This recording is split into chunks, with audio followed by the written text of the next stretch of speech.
Hey, what's up, everybody? I don't know if you're noticing already. You're about to. This is the first stream I ever do from my completely new gaming computer that I bought today.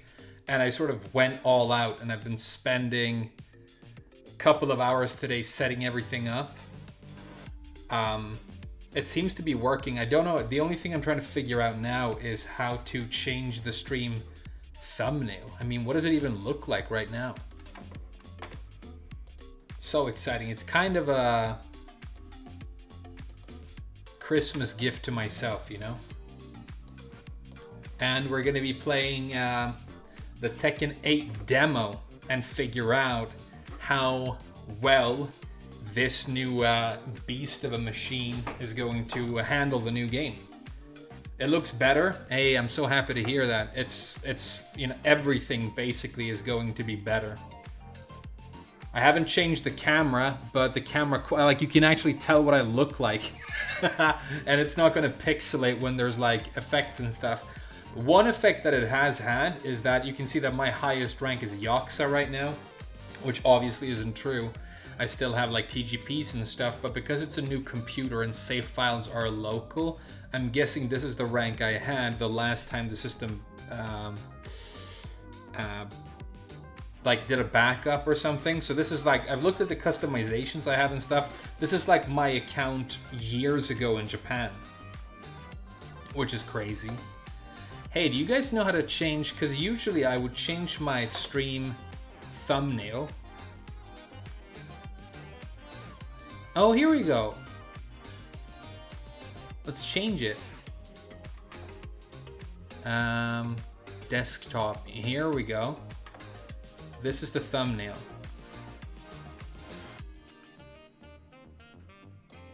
Okay, so we got that going. Hey, what's up, Connor? Welcome to the party. This is gonna be sick. This is gonna be a very, very interesting stream. The only other thing that the young Anthony Hopkins, yeah, I get that a lot, which is very, very kind. Which is very kind. I haven't shaved or slept well, so if I look like anybody remotely good looking, then that's a big compliment. The only thing we need to set up right now, I guess I'll have to do that off stream, is stream alerts. I don't have stream alerts right now, which means that if somebody's like generous enough to like sub or donate, the big effect isn't going to pop up on the screen.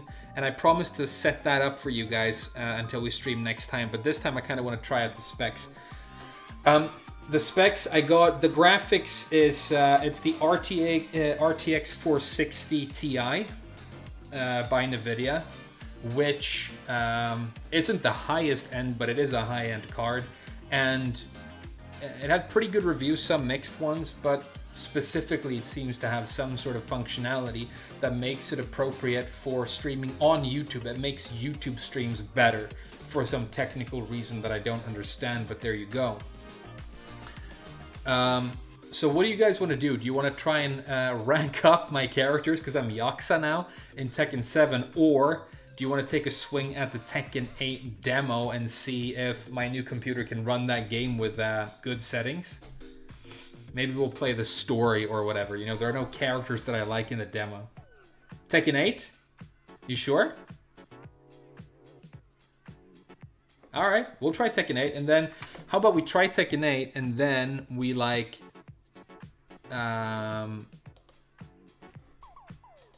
go back and we play some ranked in 7. The demo cheats? Yeah, here's the thing, dude. I don't know if Namco are going to... Oh, man, this is so exciting. I bought a monitor as well, and it's larger than my TV. And the quality is so good. And the computer is not making a sound, and it's got all these like flashing neon lights and stuff. I'm almost getting emotional because I've been a gamer my entire life, and I've never owned a proper stationary computer. Ever. So the fact that I'm like, you know, I saved up for a while because I want to do this, and it's obviously for your rank data from Steam. Maybe I can. Maybe I should try that. I don't know how, Alex, but we'll try it. We'll try it.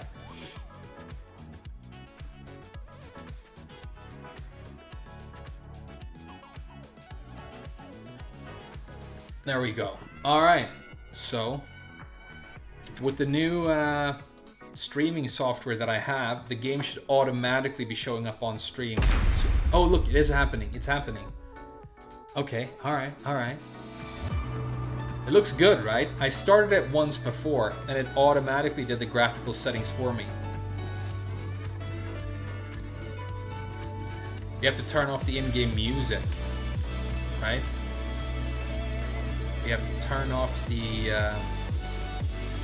otherwise we're going to have double music, and that's no good. Sound settings.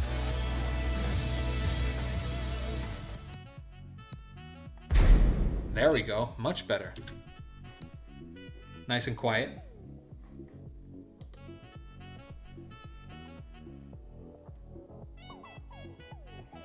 Worse than 4060? Yeah, I know. I mean, I read up. I actually did some, like, you know, I read about the RTX 40 series. I read about the Ryzen, and, you know, I benchmarks and whatever. I knew that this was going to work well, and that it was going to be good for specifically streaming on. Yeah, let's check the settings. Actually, that's interesting. So these are the settings that the game has defaulted me to. And it's given me Ultra. Hell yeah. See? So, I mean, obviously the specs are going to be... We haven't seen how it runs yet, which is very exciting. But this is basically the main game I'm going to be playing, if it's successful, for like the next decade, and streaming it. And now that if it turns out the technology works, then it just means that it's going to be a blast, and I have what I need in terms of hardware, right? I'm glad it didn't cheap out. What do you guys want to do? Arcade Quest? Story? Let's play the story. We might as well, right? Learn about the Mishima Saga. No, I'm good. You know what it should do? It should just ask you... Let's go medium, whatever. I don't know the characters that you can use.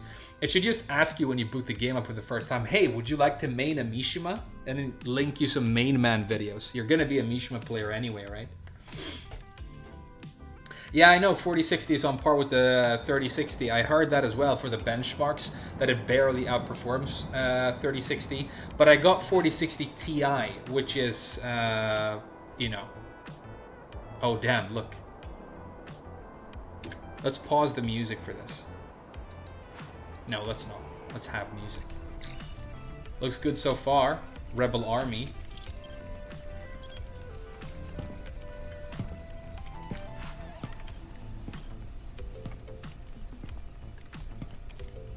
Last 司令、間もなくオペレーションライトニングを開始します。間もなくオペレーション開始します。三島平八が消えてから半年、ようやく掴んだチャンスだ。ああ。今日こそ世界の敵を撃つ。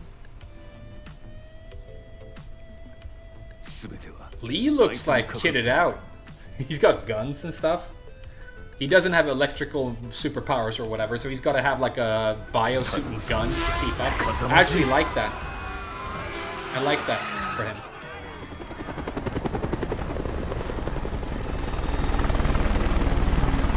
It's about the video coding, okay. 4060 makes it streaming. Cool, cool. Hey, I'm glad you guys agree. You know, I did my best to like do my research. How's the sound, by the way? Is it and the game alright? You can't stream at 3080? Damn, that's terrible. Alright, here we go. It's Jin Senpai. Jin Senpai. やっと戦えますね。生きていたか。世界に戦争の種をばらまいた大罪人が今さら何の用だ。三島。和也。和也。貴様の野望は。Very loud. What is loud? Is it the game or me or what's loud? その戦争を始めたのは貴様だろう。Is it the game? すべてデビルの血を根絶するためだ。貴様は自分自身すら否定するか。愚かだな。風間仁。黙れ。How's that? Still loud? Fight. Oh man, I'm so excited to see how it's gonna be running.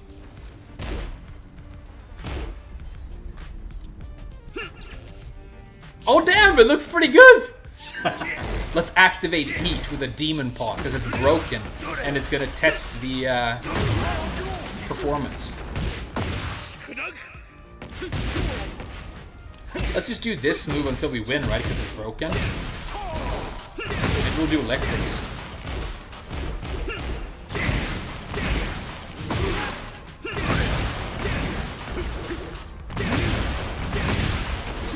Damn, Heat sticks around, dude. Heat sticks around. What's his health sweep? There it is.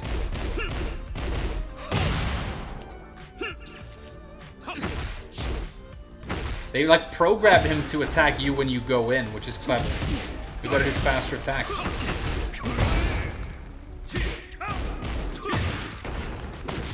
Hit him with a 2-4. Woo! Kazuya! I lose. Dude, it looks good. It looks really good. Right? It's running nice, isn't it? Damn, I'm so excited about this. I've never had like a good computer in my life.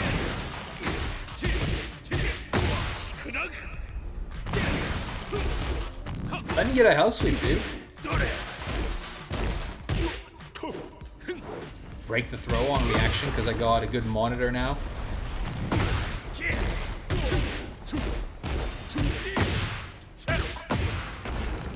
Hey, where's Ford 4? There we go. Oh, I know how to beat this fight.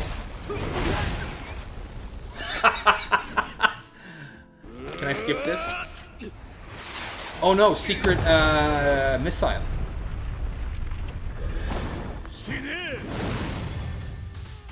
Punish, of course. I'm a real Tekken player. If it says punish, I'm gonna punish, right?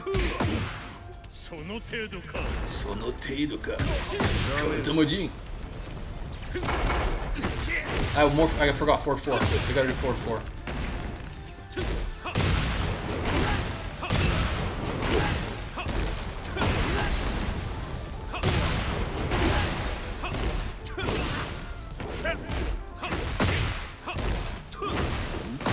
I blocked the spinning horse kick on reaction.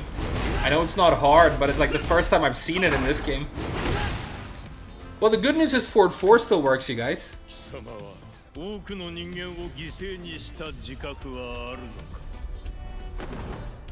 Hey, thanks, Alex Lobitz. You can do 2 after the house sweep, okay. His backdash is shitty? Hey, that's an interesting weakness for Jin to have. Can I skip this cutscene? Oh, he's gonna rage us.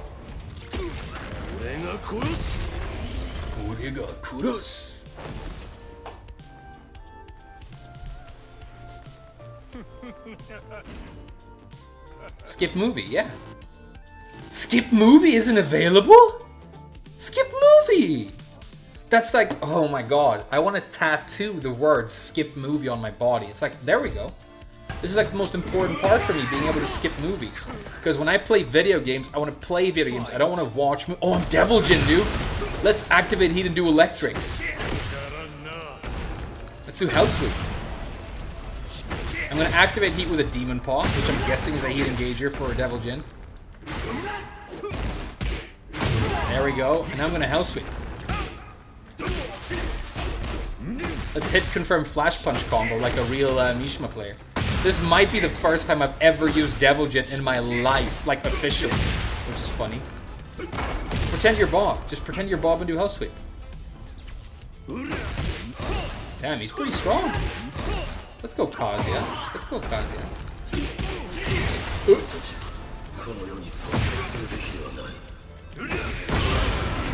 Okay. That's scary. That's terrifying.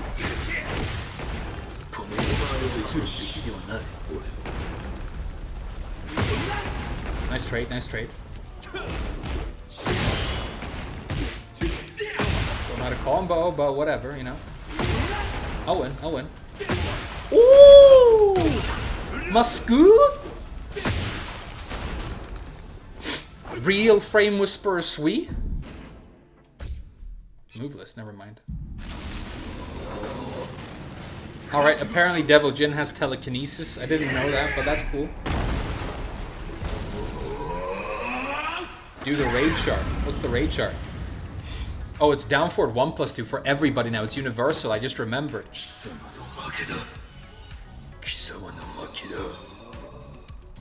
He's gonna activate Devil Gene and go naked. He's gonna become purple naked.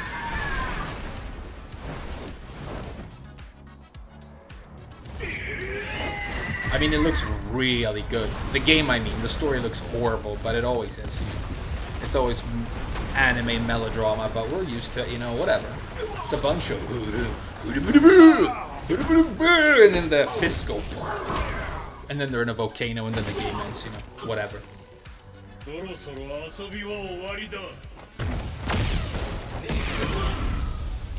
Beam struggle? Anime beam struggle, Harry Potter? All your friends are here? Nobody's ever really gone, okay. Isn't that a combo? Back 2 to 3?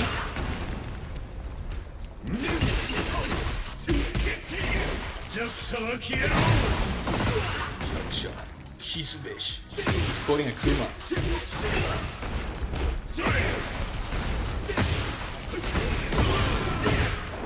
Whoa.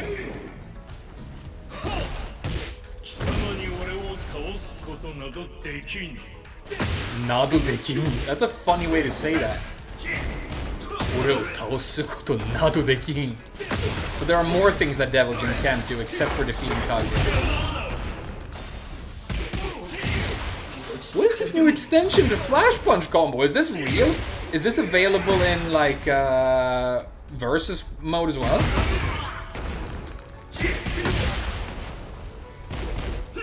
Hey, what about 1-1 and then just sidestepping? Because I've played Kazumi before, and that's the same thing, right?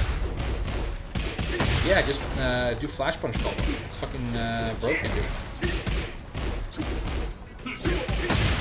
Flash Punch combo, it's broken. Just hit confirm it. I didn't hit confirm it, sorry, got punished.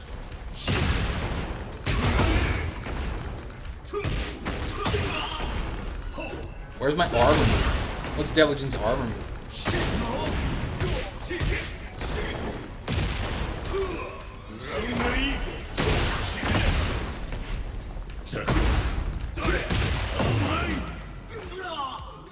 He didn't say weak. Weak is UI. He said amai. Amai means naive.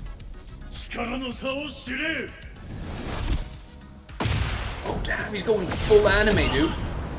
Kazuya is going Uchiha Sasuke right now. Is it true that reversal chicken cannot be done in Tekken 8? That would be a huge loss for the game. I think it should have chicken.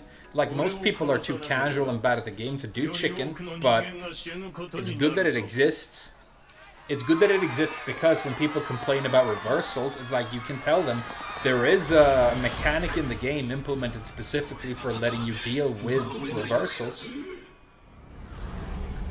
I remember I dropped in on K-Was' stream one time, and he was playing this Oscar, like TGO level Oscar, and he got reversed, and I think 2 or 3 times, like in the same round. He did a perfect chicken, like, you know. Really good players, they do it. They know how to do it, but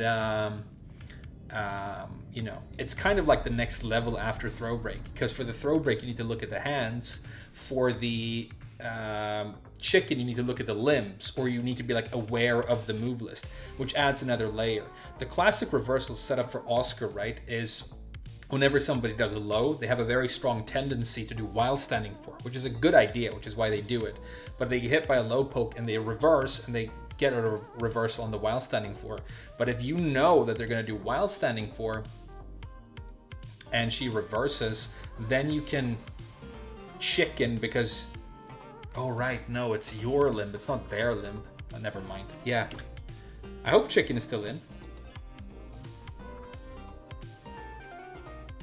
Sidestep improved. Yeah, the movement seems good in the new game.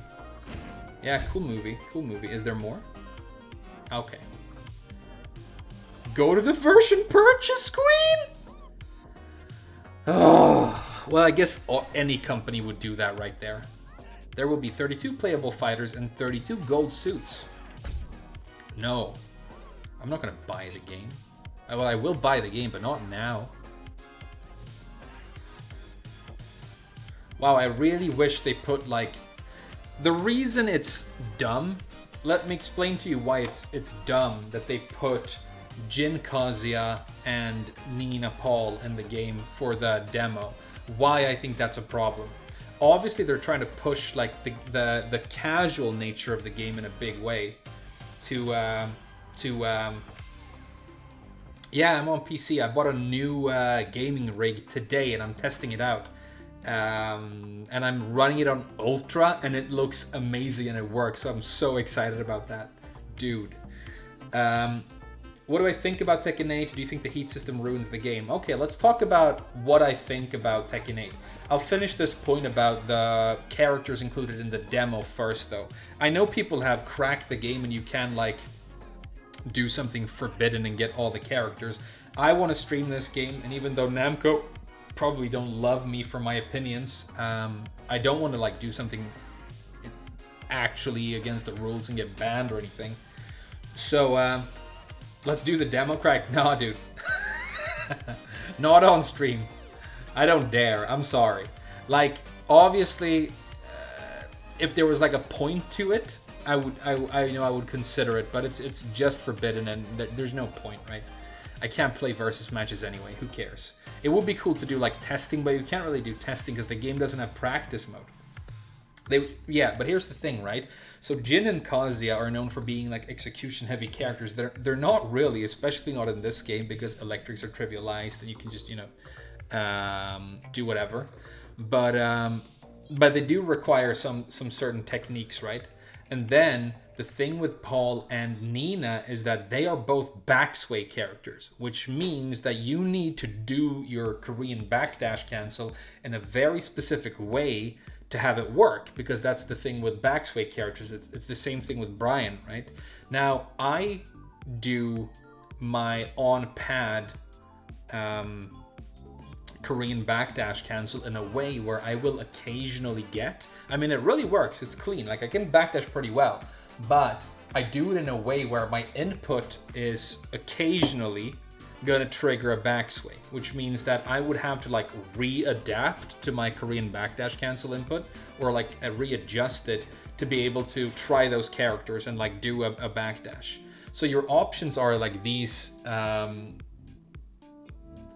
definitely very popular, like very powerful story characters, and then these two characters that even if I was interested in them have this thing about them, right?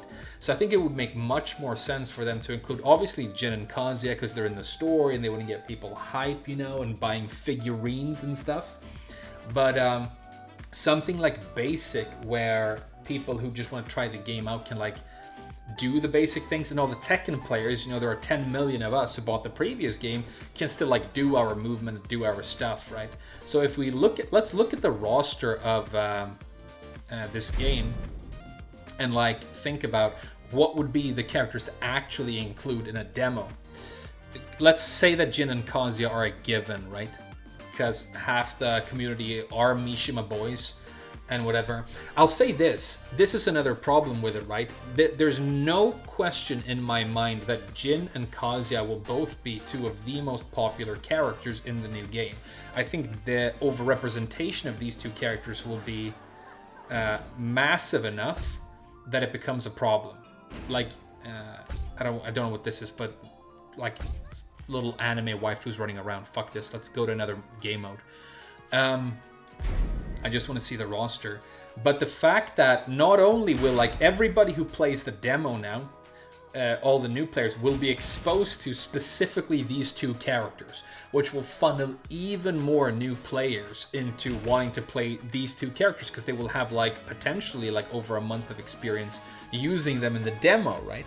So there's that. But it's also the case that the Mishima boys that are out there right now, I mean, Main Man is touching himself because he can practice his combos, his inputs, heat, everything for a month. and have a month head start on everybody who wants to play these other characters when the game comes out. So not only are you making sure that Jin and Kazuya are more overrepresented in a game where they will obviously already be like the most popular characters and completely overpowered, you're also giving everybody who chooses to play them a month head start on learning. So it's not a huge fan. Meanwhile, if you had, okay, let's talk about it. If you had included Lars is in the main story. He's one of the main characters. He has no complex inputs. He's easy to play. He has a normal backdash without a backsway, which means that Lars would have been a perfect character to include in the demo, right?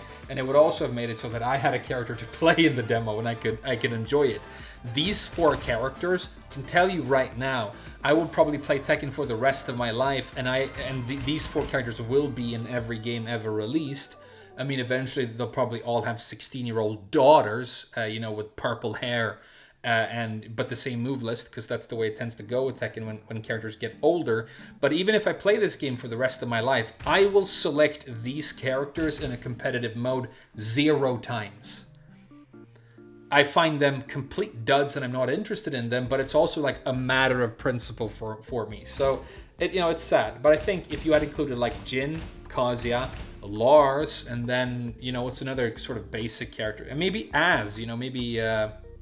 showcase one of the new faces, right?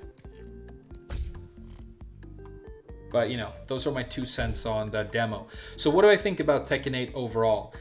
This is the first time I'm seeing it running on a powerful machine, so I'm seeing it with the proper presentation, right? So what do I think about the game and what do I think about Heat? Some people asked. I will make a dedicated video that will be something along the lines of should you buy Tekken 8? But it will be like, I won't call it that, but it will be like from the perspective of somebody who, hey, what's up, Suhaib Akuma? Welcome, dude. Shoutouts to the Pakistani scene. I think, we'll make that video and it will be from the perspective of a competitive player or, at least an online warrior who has occasionally gone to tournaments, but who wants to play the game to get good at it and get a high rank and all the rest of it. And like, should you play it, right? And then like some advice for casual people who are getting into the franchise right now, because there will probably be millions of them, and talk about it. My thesis statement with that video will be that you should definitely buy this game if you're interested in it, because as far as I can tell, it's going to be, first of all, and this is important, never mind like how good the game is, that obviously matters more than anything, but first of all, is the game going to be popular? Because here's the thing, a game that isn't like super solid in terms of its mechanics or balancing from the perspective of a competitive player can still be a very interesting culture to get into and learn in if there's a big community of millions of people enjoying the game and all this stuff happening. That also means that there will be more talk about things like balance and adjustments, and we're going to have, potentially dozens and dozens of patches to the game, and things will change and all the rest of it. What I think about the game overall, I played both of the network tests or the beta, and I'm playing the demo now. I think that Heat, apart from Heat, very few things have changed. The main thing that has changed apart from Heat being implemented is that most of the characters, like all the characters, have been power crept quite heavily. So what do I mean by that? Well, you can look at almost like any character in the roster and realize that they are now able to do things that would cause the game to like break if you did them in Tekken 7, but I already happen to believe that Tekken 7 has way too much character power, especially for some characters. Some characters are very overpowered in Tekken 7. Generally, characters tend to be overpowered in Tekken 7, and I would have liked that to be reined in a bit. But characters seem to have been power crept heavily, and it's also leaning towards offense, right? So the characters are offensively very powerful. And then the major thing that's changed, obviously, is Heat, right? So what do I think about Heat? Heat is not... It's not currently well integrated with the overall Tekken system. It's not a terrible mechanic. It's not going to like ruin the playability of this game or anything, but I feel like Namco don't know exactly what they want to do with Heat. They've gone through a couple of iterations for Heat and what it will be. And the way it works right now is this. Okay, so you can engage with a Heat engager and that activates Heat automatically, and you have no choice when you hit with a Heat engager whether or not you want to go into the Heat, right? Or you can do the universal activation and then you become like a souped up, more powerful version of yourself while you have Heat.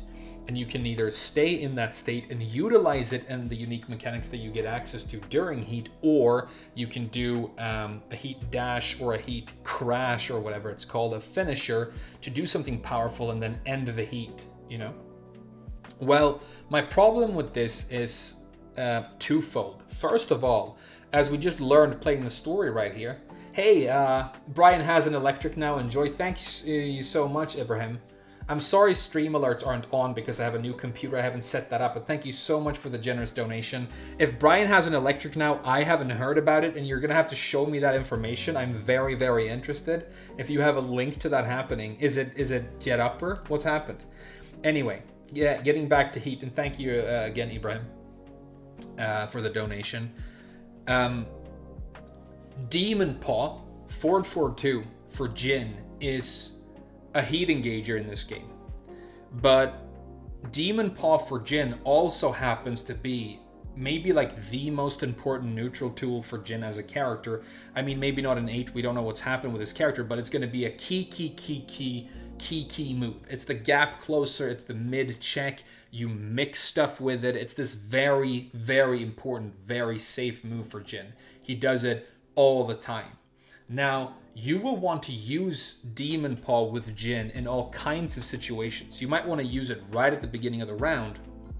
Thank you so much for becoming a regular, young tuberculosis, and a regular, even a channel member. Thank you so much, man. Like I said, stream alerts aren't on today, so I will be the stream alerts.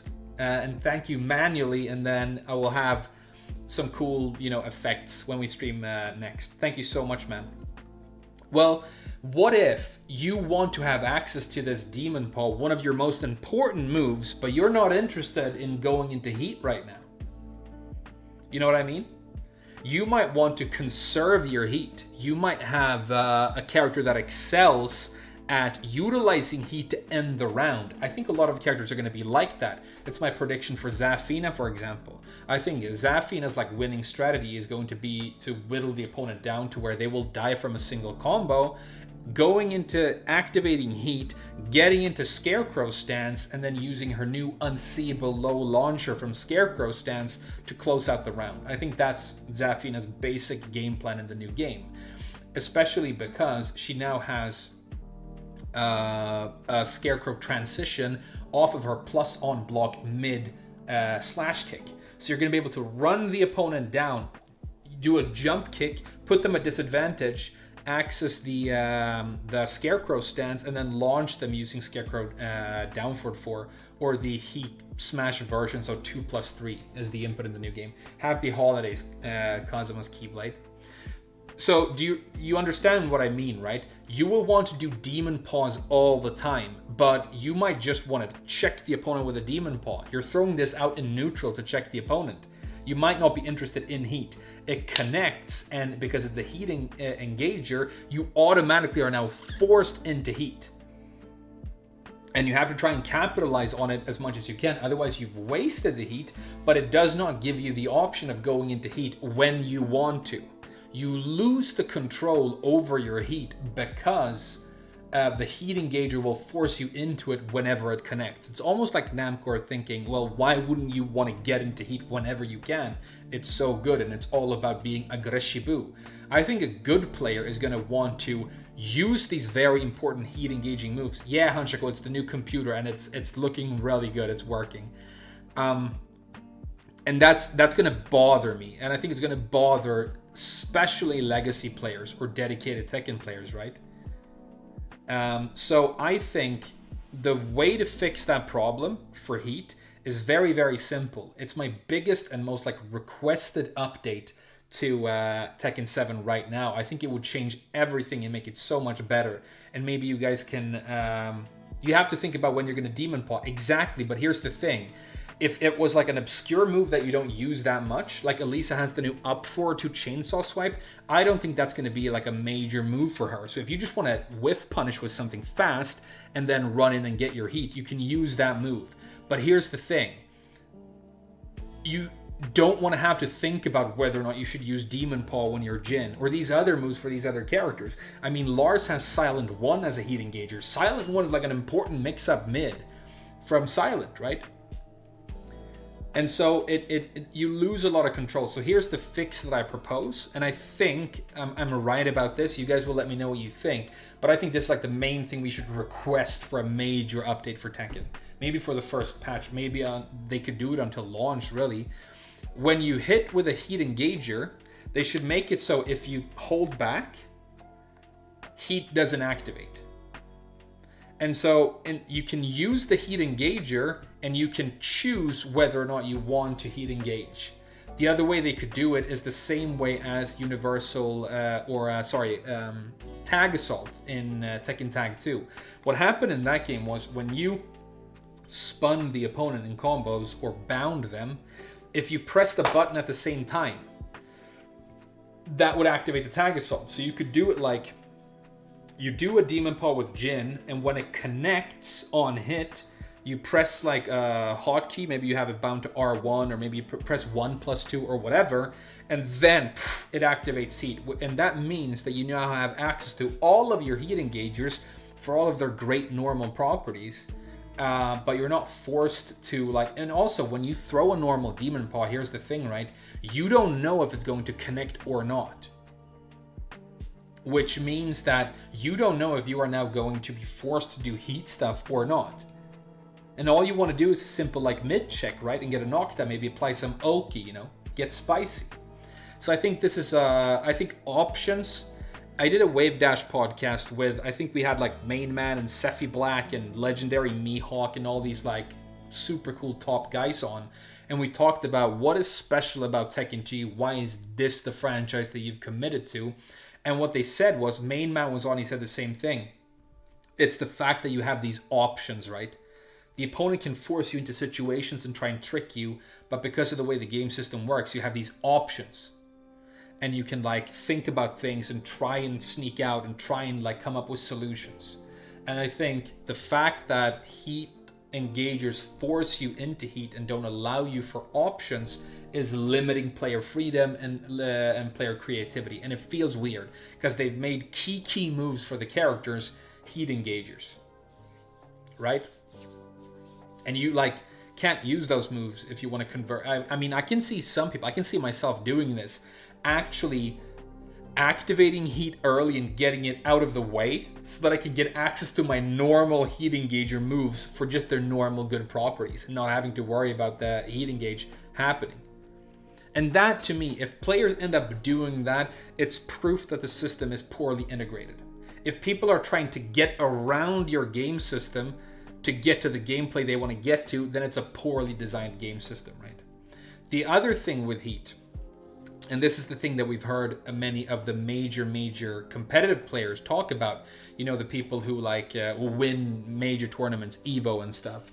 The universal heat activation, so not the heat engager, is also problematic because what that does now is stop the action and allow the person using the universal heat thing to basically sneak out of any pressure, to pause everything, slam the opponent, and then now they are in a neutral or advantageous position with heat activated. And what that means is that there is a get out of jail free card that will like pause the action. Now the game is supposed to be like super aggressive, so I get it, you know, it's good that bad or new players or casual players will have like a button they can press to get out of pressure.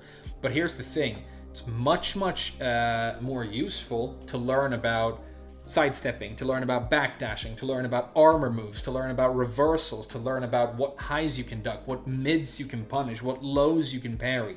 There are all these things you can do to become a more capable defensive player in this game. And traditionally, from Tekken's past, as long as I've been interested in the franchise until now, becoming a stronger defensive player is synonymous with becoming a better and more capable Tekken player, right? So I think Heat is not a game-ruining system. I like the idea. I really like the idea of characters having character-specific niches that become amplified in a window. That's a fun idea.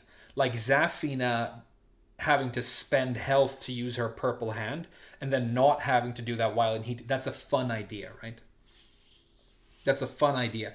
Another thing I saw that I think is going to be like the Elisa niche in the new game is that Elisa will do a lot of chip damage with her chainsaws when she has Heat activated. And her chainsaws, as you know, do multiple hits, and you can lock people into a lot of blocks when you use the chainsaws. So you activate Heat with her, and you're just making them block the chainsaws, but because they're spinning and like really like eating through their guard, they're eating all this like incremental chip damage.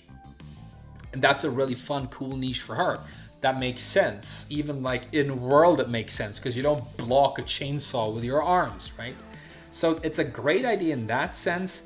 I just don't like the two methods you have of entering the Heat. I think it would be better if either you could just activate Heat with a universal command like the one we have whenever you want to, but it didn't do this whole pause the action sort of a thing, play a little short cinematic and you know, force the opponent to block stun. If it was something that you could do whenever, but it made you kind of vulnerable when you activate it. So for example, you launch the opponent, you combo them, and then instead of running up and doing your Oki, it's an opportunity for you to activate your Heat, something like that. I think that is much more Tekken than what we have right now. So those are my opinions on Heat, right? The other thing I will say is that I am very worried about roster balance in this game. From what I've seen, I've gone through the move lists with a fine-tooth comb at this point, and I think Jin is going to be very, very broken. Devil Jin is going to be very, very broken, and Reina is going to be very, very broken. And all these characters will also be very popular. And then you look at some other characters, they've all got new fun tools. You can look at Elisa and she has a hell sweep with chainsaws when she's flying now. So it's gated between like two stances being activated. You can look at Zafina. Zafina has actually taken some pretty fat nerfs. And then like the main really strong thing that she's gotten, the new thing is the unseeable low launcher. But again, you have to be in Heat and you have to be in Scarecrow. Whereas, you know, Reina doesn't need to like be in a specific state or fulfill a certain condition to capitalize on her Heat. She can activate it and just go broom broom, and she's gonna steamroll people, right? So I'm worried about the roster balance, and I'm worried about this tendency that Namco have had historically of letting like the hype front and center characters of the franchise be more powerful, and then allowing the popular characters to retain more power. It means that the characters that are initially very powerful now, especially because they're playable in the demo like Jin, are going to stay very strong and are going to stay very oppressive and popular. So you're going to go online and you're going to fight Jin, Reina, Jin, Reina. You know, some idiot like me who's playing like Elisa, and then Reina, Jin, Reina. Like a smattering of Brian's and Steve, you know, as usual. That's my prediction. So I'm a little bit worried about the roster balance, but I've been playing Tekken 7 for 10 years, and I think Tekken 7 has very bad roster balance. So, you know, it's not a deal breaker for me, even though it's the major issue for me. I don't like the way Heat is activated and implemented into the game, but I also don't think it's like a game-ruining mechanic, and I think you will enjoy using it for some of the good ideas that are in there. It's going to depend heavily on what character you play. The game feel and what it's like, it's still very Tekken. The presentation is on point. I think the roster is surprisingly good. The characters we've had included, there's something in there for everybody. it's going to see massive support probably, and it's going to be a very fun wave to ride for as long as it's rolling. So short answer is, I think you should try this game if you're interested in it. You should play it if you're into Tekken. If you are a Tekken player, this is like the next chapter, and it's looking super, super solid. But I have these like specific concerns.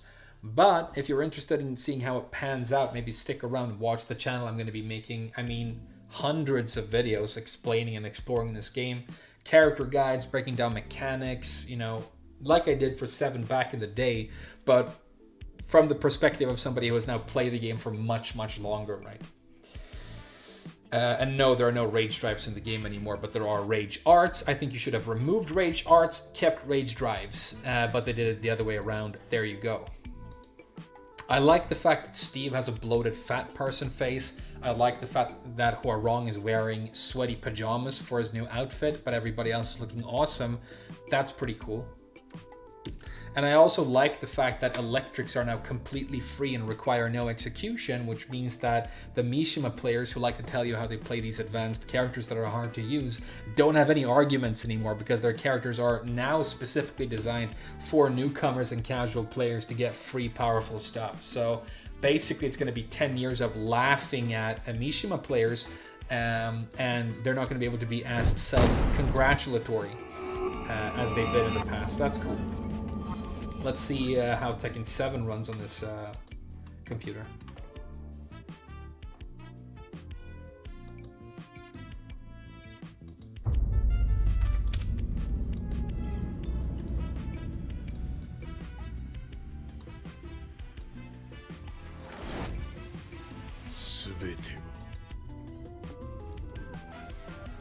We should do another Elden Ring playthrough on this computer as well.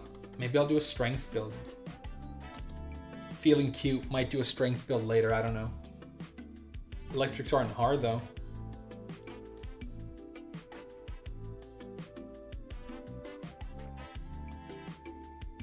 Hey, Merry Christmas, dude. Thank you.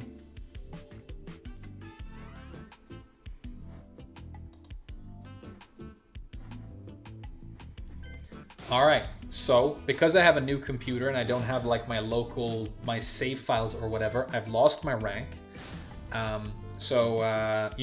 Don't worry. It's not like I went on a downward spiral and lost all of my high ranks. What's funny about this reset that I've had is it has all of my old customizations for my characters that I made when I lived in Japan like a long time ago. This Elisa one looks pretty good. Who do you guys want to play? Zafi Nu? She's in the thumbnail, so we might as well.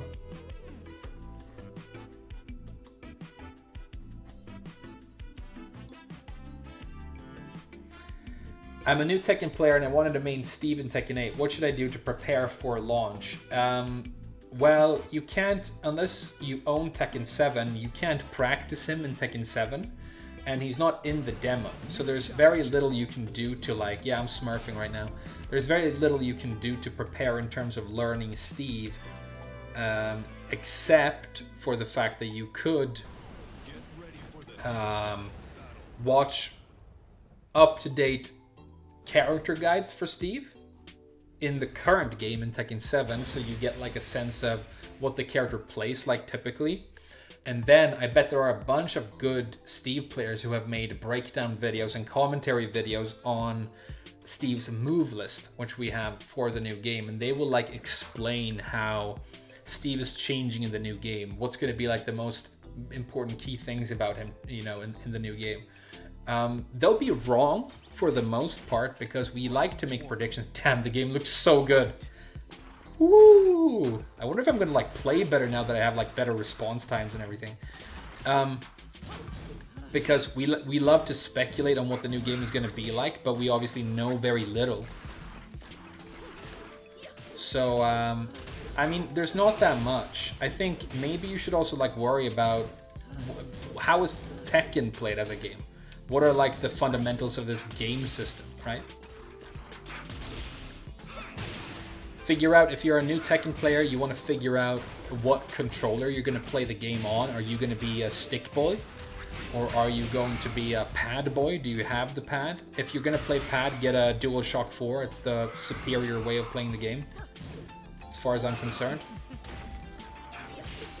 Now I'm going to lose to this guy, huh? Alright, let's focus up now.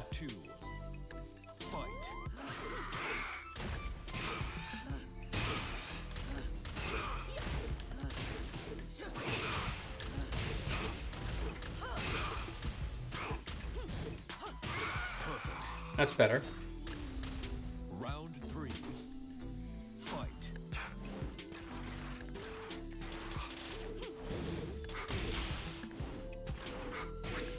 Nice. Okay, nice, dude. Not the move you wanted, I'm guessing. Oh, we have the Jack 7 audio bug. Do you guys hear it? Sometimes Jack 7 bugs out in this game, where you hear the mechanical sound of his arms spinning indefinitely. And I think the only way to get rid of it now is to not rematch the opponent, right? It's very annoying. I don't want it in my ears or anywhere else. You know, I don't want it in any orifice, so...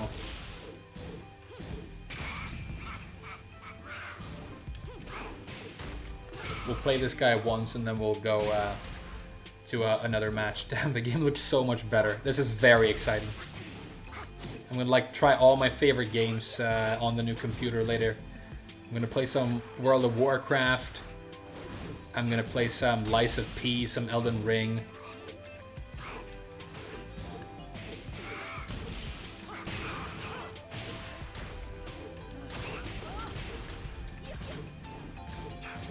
Why did he go under my down forward 1-4 without ducking?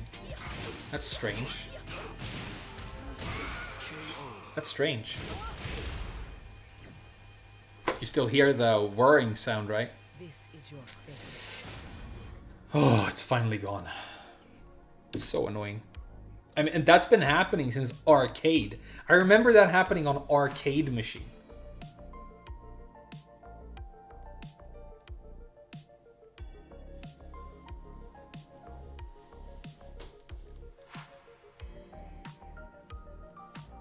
You should stream all of those? I mean, maybe I will. New challenger. What's new about the rig? Well, first of all, hi Panda Shoes. First of all, the fact that it's new. That's the newest thing about it, is that it is completely new. So there are no components that are old. I bought everything today, including the monitor, the keyboard and mouse, but mainly the machine itself. It's got powerful stuff inside of it. It lights up. It's very cool, both in a physical sense and, you know, a metaphorical one. And it like doesn't make a sound, even though I'm like playing games right now and using the graphics card, which means no more like weird filters on the microphone to get rid of the laptop fan, anything like that. I'm very, very excited. Just got demoted by JFK. Was he playing Yoshi, Godhands?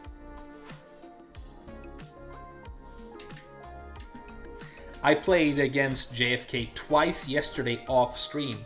You guys don't know this because I wasn't streaming, but I got really into Zafina yesterday and I had an extremely good session with her.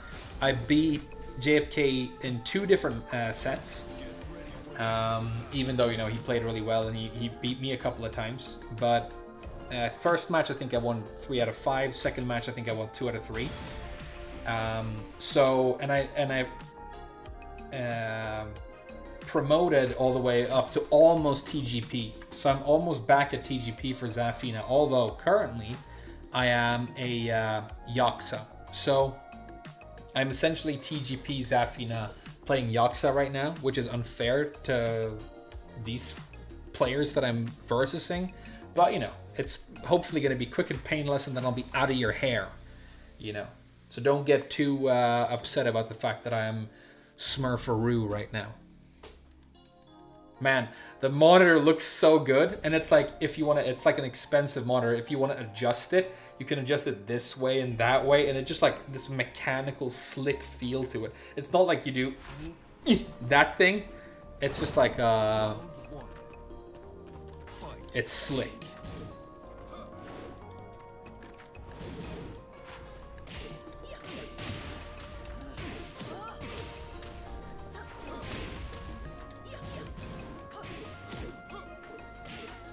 Where are the slippery kicks, dude?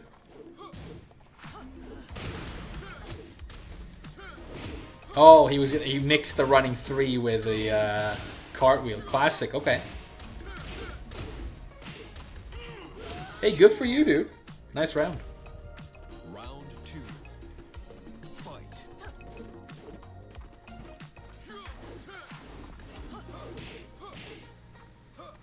There you go. Those were slippery kicks.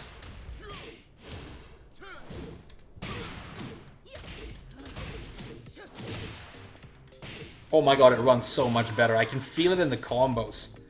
It's like, I think I haven't really gotten used to like the size of the monitor and everything, but this is definitely gonna make me a better player. The fact that the game runs well now. That's punishable.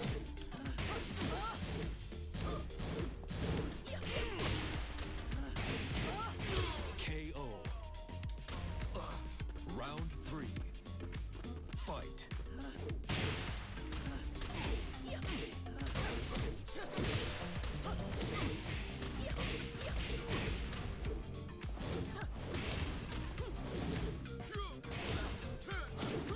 There you go. Now you're playing Eddie. Ooh! The low crush. Dude, party animal! Nicely done. I got confused. 4. Fight.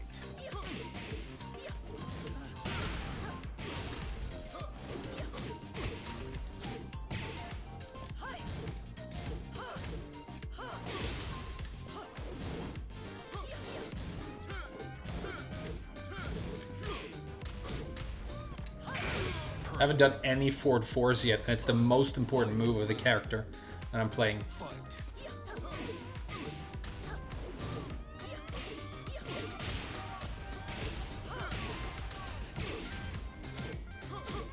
Nice counter it.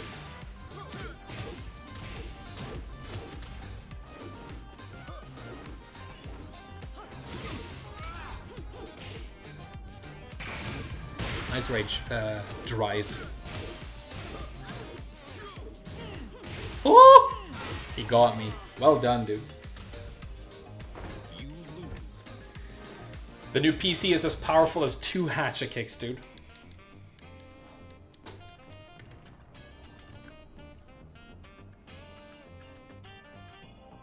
Yours was 628. Oh, the rank that the game gave you. I think mine was 687. So you're probably good, Beal and Snake. Or was it 867? I was either in the 600s or the 800s.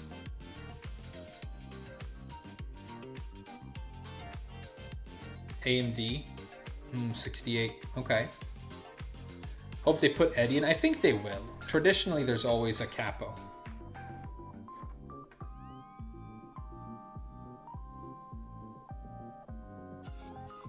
No reason to upgrade before Tekken 8. That's the main thing. I'm not only going to be playing a bunch of Tekken 8.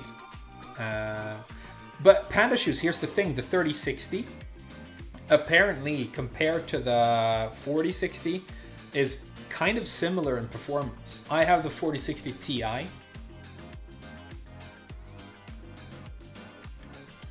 Do you guys want to like know my complete specs? Let's see if we can find them.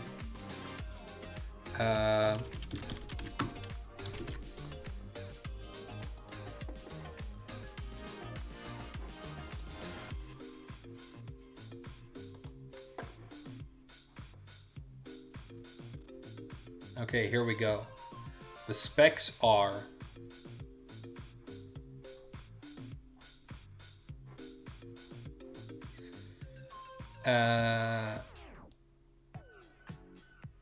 16 gigabyte,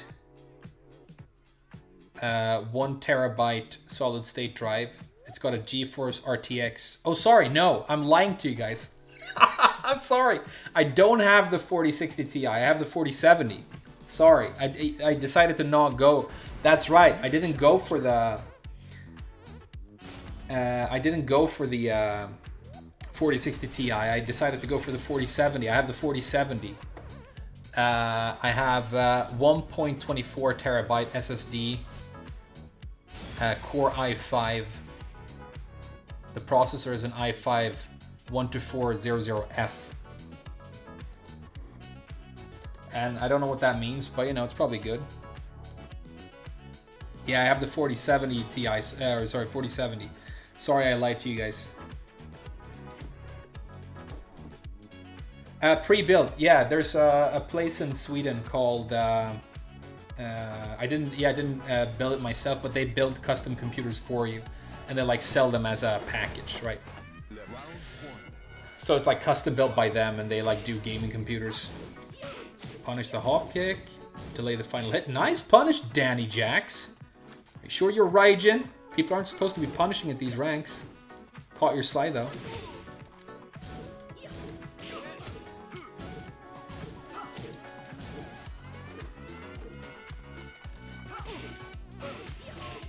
Yeah, that combo right there is difficult to stick on my laptop, and it was very easy to do right there.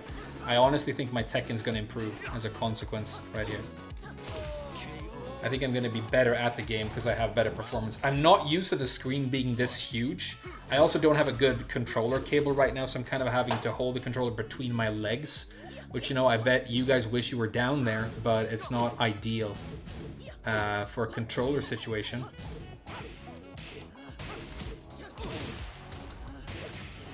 Oh no. Could have punished so much harder, dude. Running 2? Okay. Never mind. He's not going to fall for that. He does the wrong punish. It starts with the right button. It should be 4-2-3, dude. Not 4-2-4.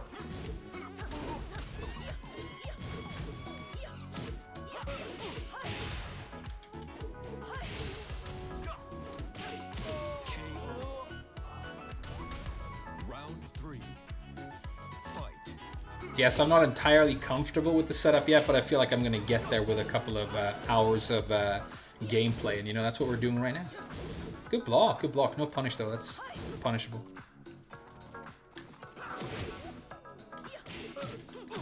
Snake Edge you. This is a no shame stream, by the way.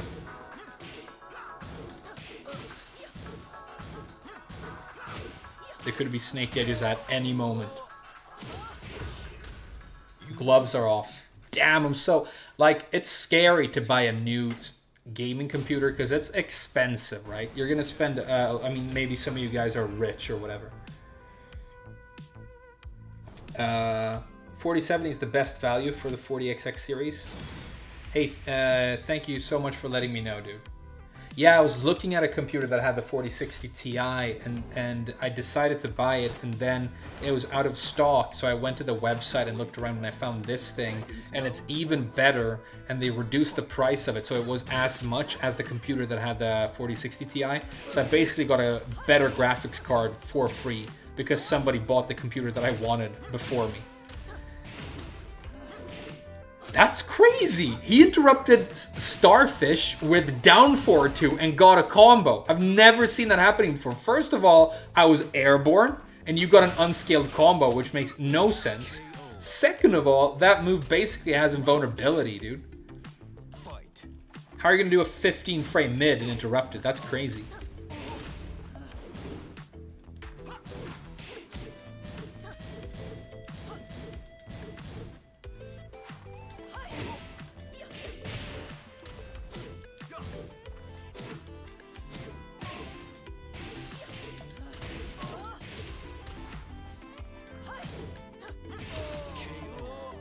Could use armor moves.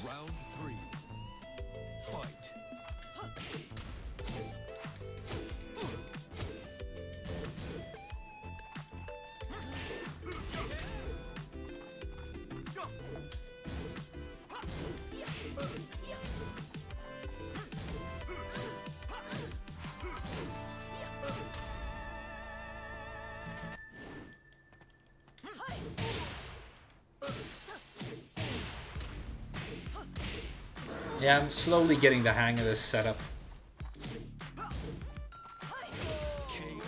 Slowly but surely. Man, I'm so excited to go back and like see the VOD of this stream and see the difference.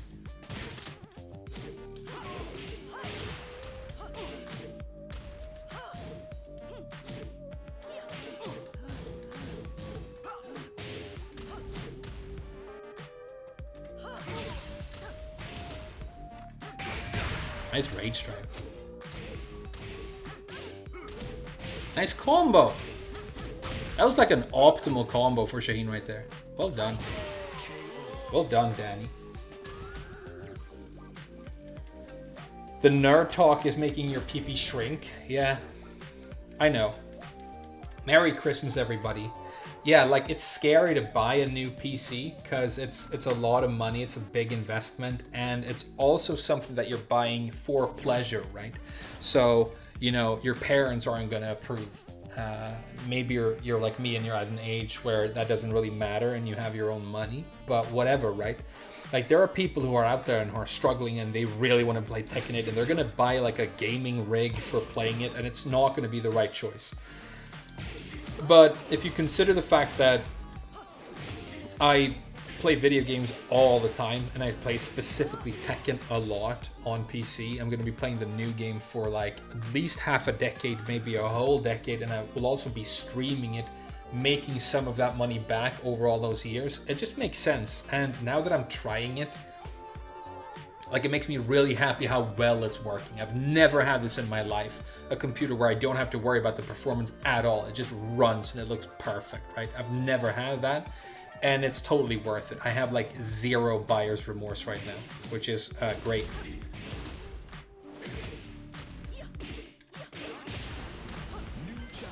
All right, Saudi Arabia. So we're looking at a Kazuya player, most likely. You might not know this, but basically the Middle East is playing Kazuya. Almost exclusively. Oh, Lee, that's interesting. Okay. What's the specs? The graphics, I've got 16 gigs, 4070, RTX 4070. The hard drive is a 1 terabyte SSD. The processor is i5. But it's also the first time I've ever bought a stationary one, so it's the first time I've ever had the option of like changing parts and upgrading it if I need to in the future, right? Because I've always only ever been able to like afford or been able to buy laptops. Like, I had a gaming laptop that I did the stream on for years, or the channel on for years, the stream for 1 year. But that was because I was living in Japan and I did not know when I was going to leave there. And, you know, I traveled, so I needed to be able to take it with me. Like, if I was going to move in Japan, I ended up not moving. I stayed in the same apartment for basically my whole life over there until I moved in with my girlfriend. But that was, you know, only a couple of months before I left the country. But you know, if I was going to move with the money I was making in Japan, I would never be able to afford a moving company if I was going to move, right? Like, my options were basically buy only things that you can carry yourself or lose them when the time comes. Because, you know, I was poor. But I'm glad. I mean, I had some of the most amazing experiences of my life. I worked hard and I learned how to work hard. I learned. Here's the thing about like, many of you out there will, maybe you have hard jobs where you work really hard right now for not much money. Maybe some of you haven't had that yet, but will in the future. Here's the thing: as long as it's not permanent, it's very, very good, because it taught me, like, I know now that I can work for basically 3 days straight without sleep and survive. It's, you know, it was so scary the first time I really had to do that, but now I know if something happens in life where, like, I'm not gonna be able to sleep for like the next 2 days, or I you know, like, I have to work for an 8-hour shift now and there's no food, there's no break. I know I can do it and I'll be fine. It's not good for you. It's not recommended, but I have the confidence of knowing I've done it before and I'm still here. And that means that now that I have a job that I really enjoy, I can sort of apply that level of, like, confidence and discipline to it and do it really well. So somebody might look at, you know, me working right now, maybe not. I mean, it's not like I'm a perfect employee, far from it, and I make mistakes or whatever. But, you know, people tell me that I'm, like, working hard and doing a lot, and It's basically because that's the default mode I am in now, because that's what was expected of me in a Japanese company, right?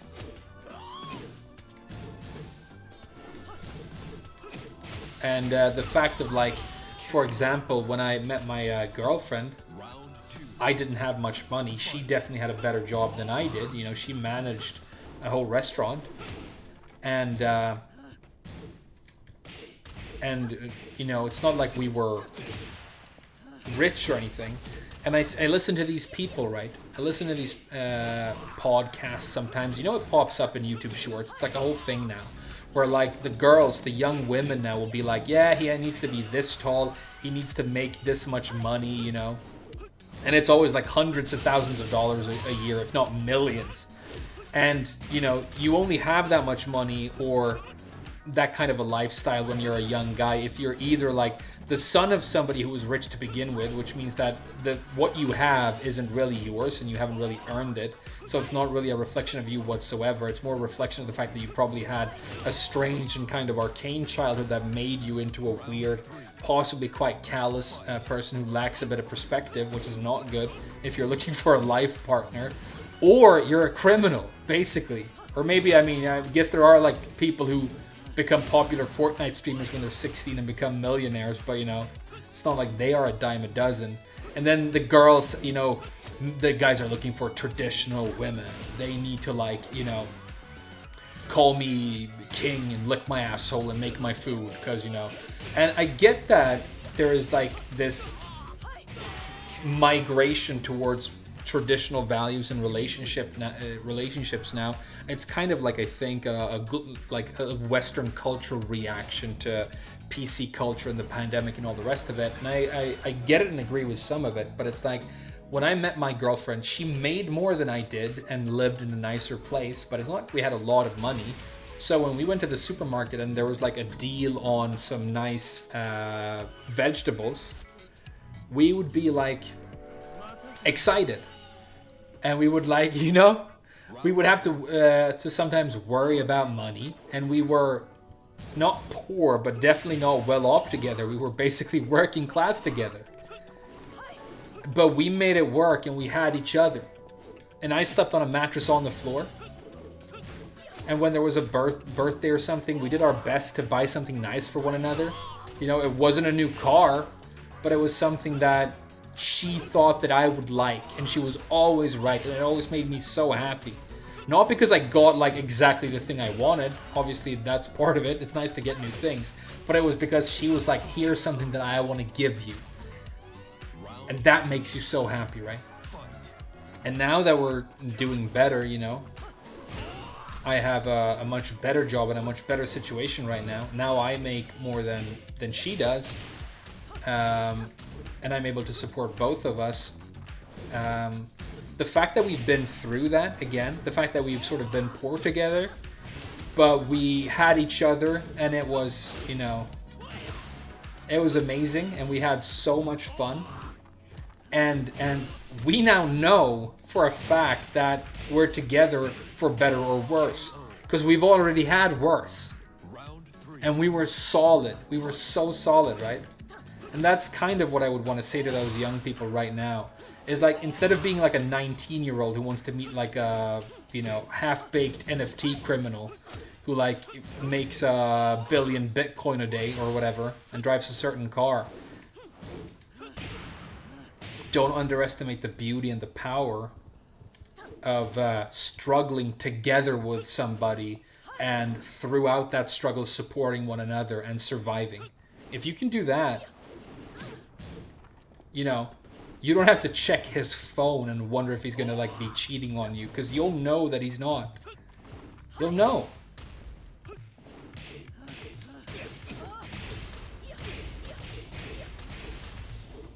Oh, my key bindings are gone. That was my rage drive. I was gonna win with a rage drive. I have 2+3 bound to my L1 button because it's a new computer. My key bindings aren't in. So Zafina just kept jabbing and he got a rage shard. Damn, dude. And he got up attacking as well, so it would have worked. Alright, dude. Nice round.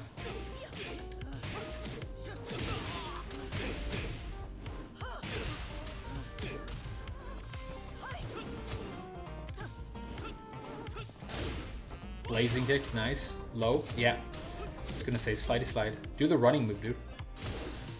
More slides? Oh my god, he got me. That was not, I have no excuse. He just got me that time.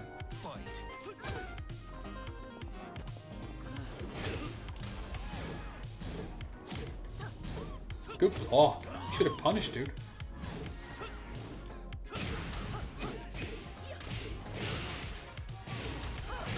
Oh, the setup worked. I'm very excited about that.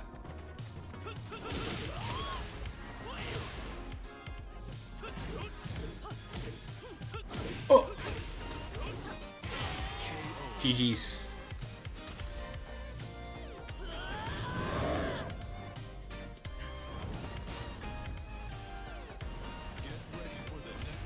You have the same girlfriend now? Yeah, it's the same girl. We're trying to get her... what job did you do in Japan? I worked at reception in a business hotel, as they call it, like a 3-star hotel.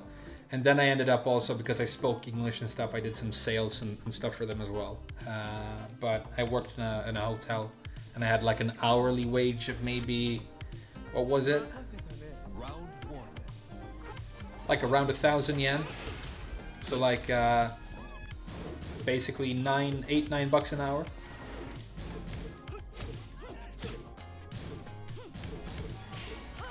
And then when I came back to Sweden, I applied for like a job in the same industry here, and because I had a lot of experience, I was able to do it well, and they promoted me quite quickly after a couple of months. So I now supervise one of the nicest hotels in the city that I live in.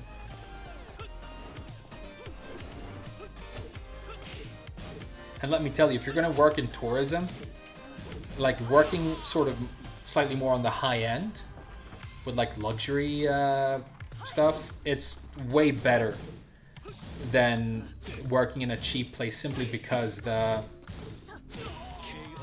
you're surrounded by people who are passionate about what they do and like worry about being professional. So that's fun. Like caring about what you do and trying to be good at it is very rewarding.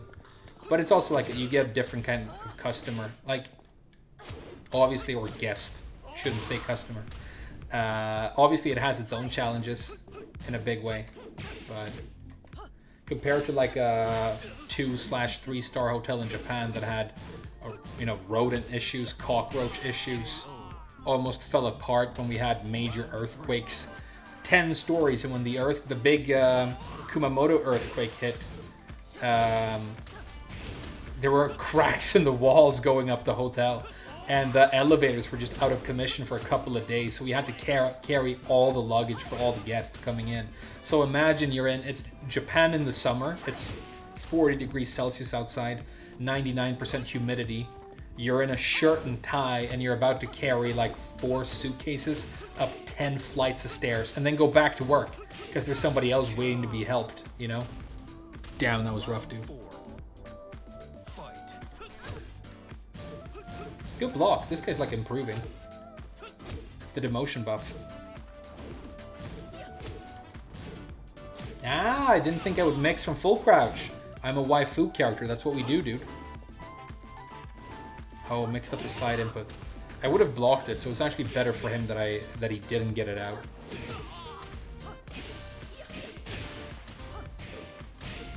Oh, I should have done the 4-2 series. I would have killed. I shouldn't have done Cursed Crow. The wrong choice. Hey, GG's Edo Kess.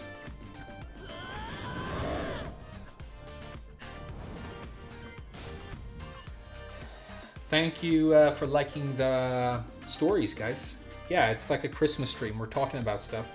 Christmas in Japan it's interesting because all holidays and traditions that the Japanese have borrowed from the US, which is like the major cultural influence in Japan is the US. Which means they have a lot of overlap with Sweden in a weird way. Or like, they're kind of commercial, and they're not like that emotionally important necessarily. Like, how all the Christmas songs are about, oh, I want to be home for Christmas, and if I only have you, I don't need anything else, and you have to be with your family, and it's about tradition. For them, they have a more casual approach to it, where they will definitely decorate and they will do fun stuff, but it's not a family thing in Japan. That's the biggest difference.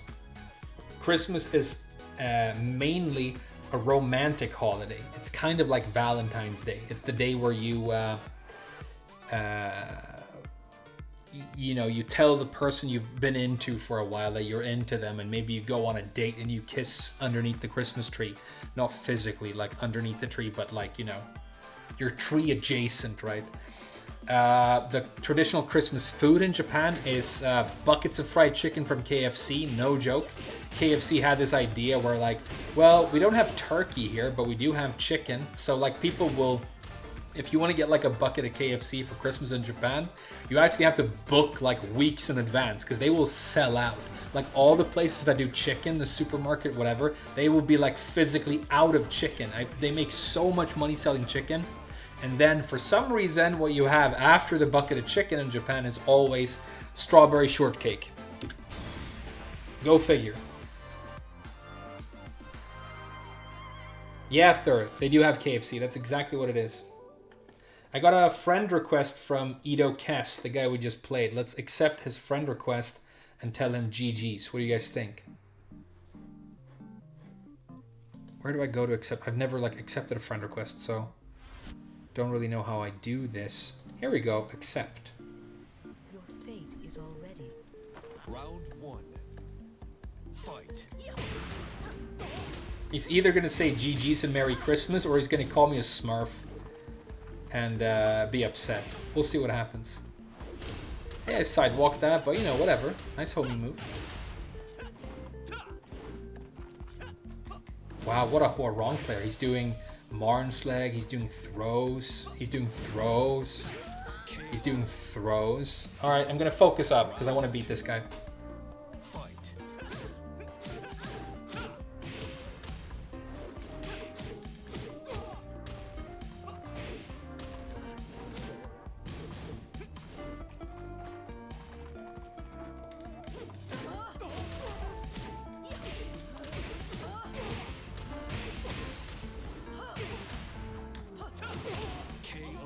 That's one.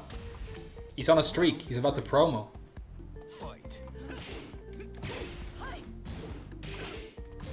Should punish that harder.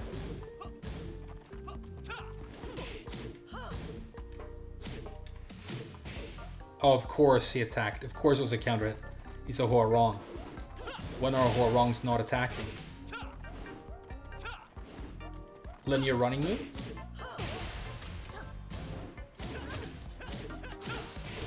Dude, nice.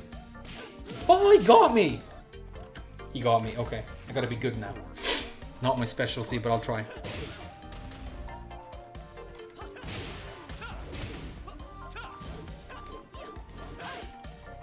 Why didn't the armor move launch him? Oh, now he's throw spamming and he's mixing the breaks, so I can't break him. Hey, well done, dude. Grats on the promo. Damn, Huarong. Huarong is in the new game, by the way, so if you want to get the max rank in the game without learning or doing literally anything but pressing random buttons, it's still a feature. So that's good.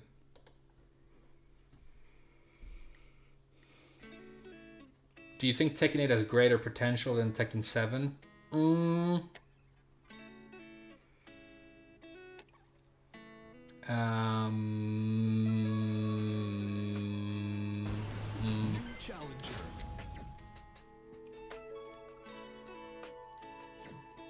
Yes, but it also has the potential. It also has bad potential. Elise at the God ranks. Yeah, I got her to TTG, Zeke. I was heading towards TGP, but it didn't happen.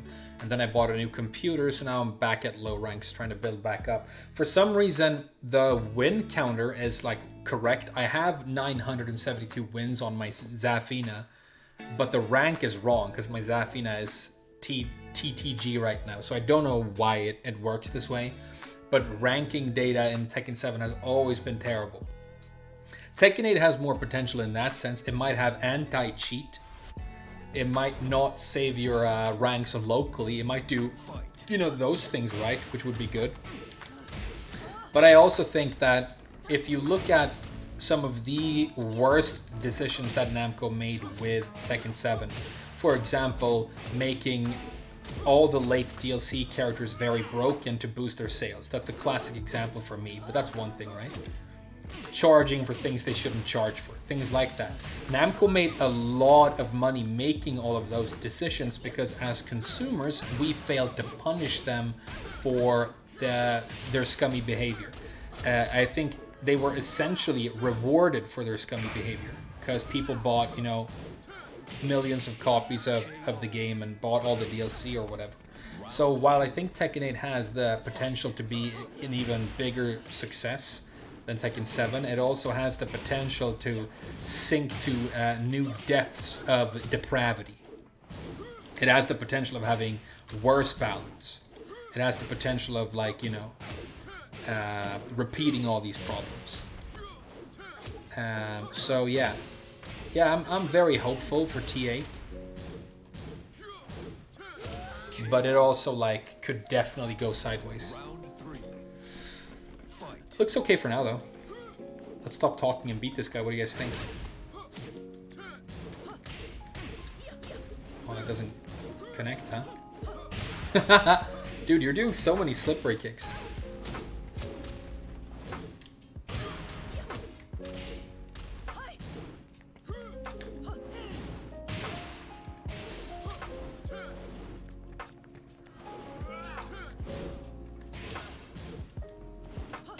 Okay, good choices, dude. Well played. Popularity equals too much hype. It's more like Namco are so transparently and obviously focused on nothing but sales figures. If you listen to Harada talk about fighting games, if you listen to him talk about Tekken, he is almost without exception talking about what is happening in the industry of fighting games. What are the new technological developments? How are fighting games going to implement AI? How should you market your DLC? What's happening with like esports and that becoming a large essential part of fighting games?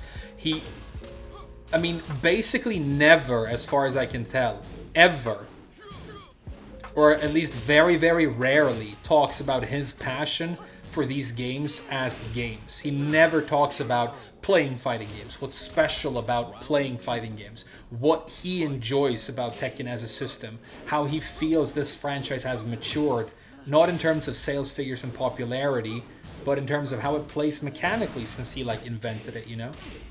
His lack of passion for Tekken as a video game, I think, is very, very palpable, and his transformation from a creator of something special, you know, a creative force in the world, into a corporate person, a corporate entity, someone who, not somebody who makes Tekken, but somebody who sells Tekken. That transformation is very, very obvious, right? So I think when the obvious main motivator of the big decision makers at Namco, the major motivator is like always going to be money for these companies, but when the lack of heart is that obvious, it's worrying that we've had a history in Tekken 7 of poor decisions in terms of the game being commercially successful, because that just means that Namco will happily repeat those poor decisions from a gameplay perspective to make more money. And it means that if you care deeply about the game being well balanced and fun to play, you will suffer. But if you are a person who like has not bought or played Tekken yet, you might be happy because, you know, your favorite like little guest character from your favorite anime, you know, your favorite anime waifu might be released and she's overpowered and you don't need to learn anything really to play her. Maybe you can do it with like a single button, you know? Then you're happy, you know. If you're if you own stock in Bandai Namco, maybe you're happy. But you know, it needs to be a game first and foremost. And it's also true that, I mean, if you think about it as a democracy, and I don't think you should, but it makes sense to some people. Vast majority of people who play the game will only play it temporarily and will play it at a very casual level. And so if there are many, many more of them, should they not be the ones that are catered to the most? And my argument against that is simply this. Instead of breaking it down by how many people buy the game, instead of breaking it down by people, try and break it down by playtime and hours and effort and dedication. But just break it down by hours. I have played Tekken 7 for, well, I've maxed out the hour counter, so twice or 3 times. So I know I have at least 23,000 hours in Tekken 7, and I might have as many in 8. And so if you're Andy Casual, if you're Casual Johnny, and there's a couple million of you, and you bought the game because you like doing Death Fist and then running across the screen and getting an ultimate tackle because you remember that being fun, when you played Tekken 3. There's more of them than there are of me, but they will also play the game for like 2 or 3 weeks, maybe a couple of months, and then not touch it again because the new Fortnite season is out. Whereas I, will be playing this constantly for years. And so I think, catering to people who care about the game competitively is not a strange decision. You just need to have the right perspective.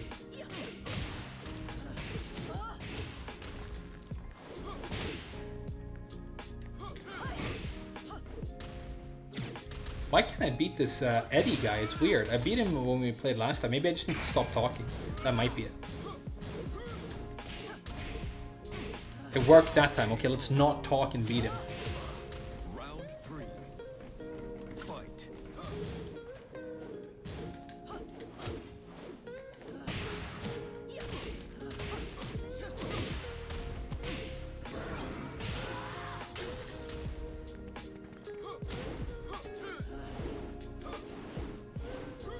Facing the wrong way, that's good.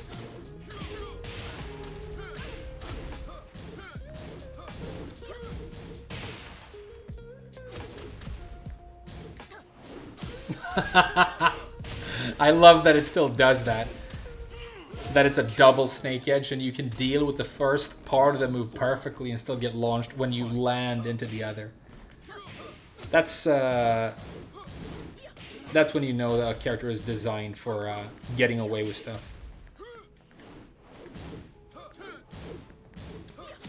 That's when you know that they were like, let's troll here, Because there's nothing like that anywhere else in the game. Not even almost.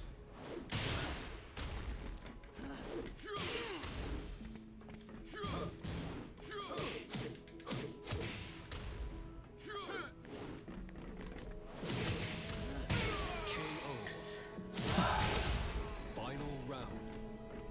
Fight.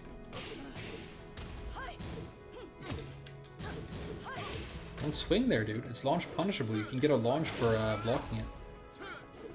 What is he going to do running 3, by the way? He just mixes it with that mid. I keep predicting running 3 because online Eddies are addicted to running 3. But he doesn't do it. There you go! And I knew it was coming and I did what I'm supposed to, but I didn't get anything. And then I lost. Hey, good games too.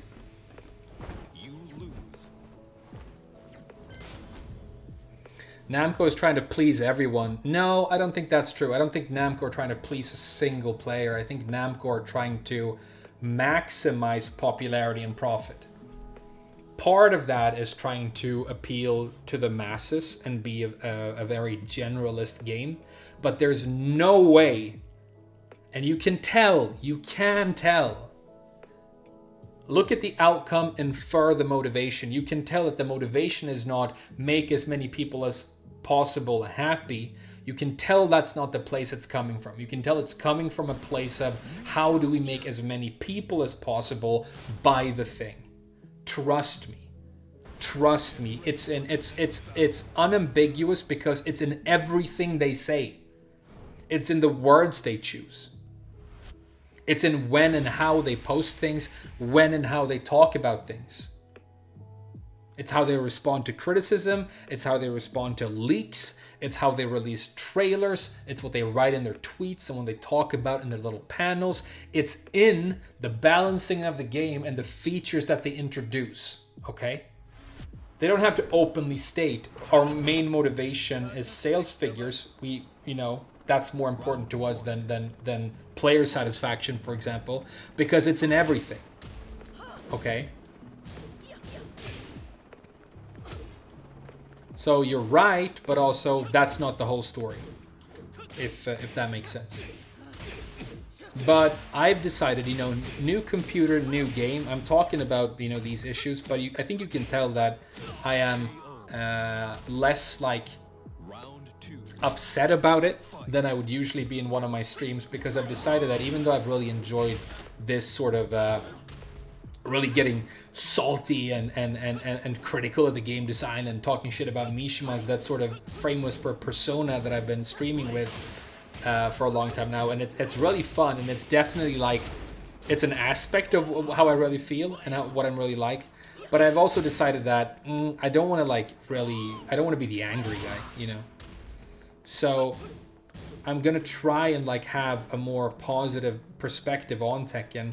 Even though I don't think I'm wrong about these things, I will try and have a more positive perspective. And if things are inevitably going to be poorly balanced and have these problems, then talking about it infinitely when it's not going to get better is really not even a zero-sum game, but actually a net loss for me, because I have to have feelings in my body that I only enjoy occasionally, but it's not like it's going to improve anything. So yeah, Mishimas are going to be broken in the next game, Electrics are going to be easy, the DLC characters will probably be broken, and Harada will still insult you whenever he writes a tweet.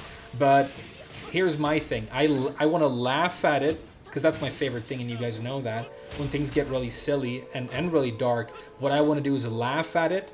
I don't want to be genuinely, even superficially upset about it, if that makes sense.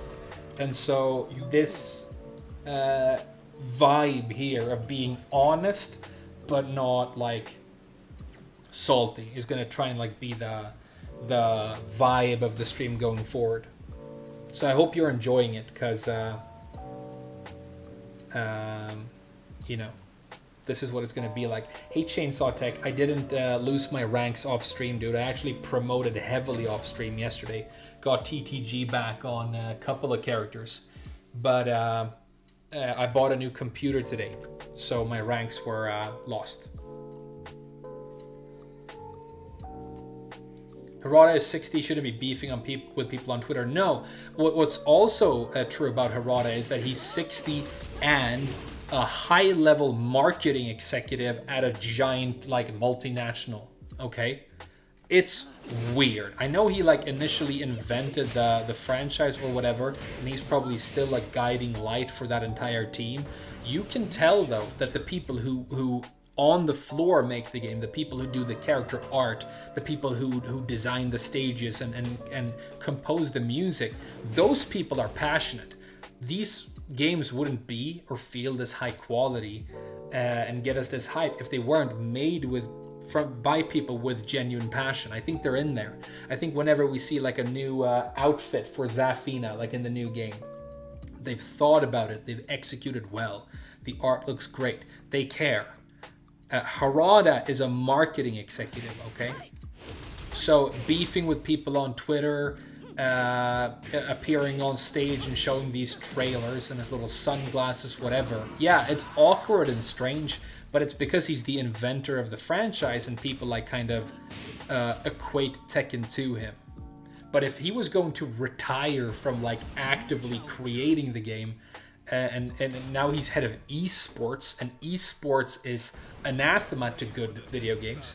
Esports, it's the most profitable aspect of modern video games, but I think when a game becomes an esport, it, at least in the case of fighting games, starts to damage the integrity of the game and the community, makes it more popular, makes a bunch of money, creates all these hype events that you can watch and get excited about. But if all you want to do is play and enjoy Tekken, esports is poison, because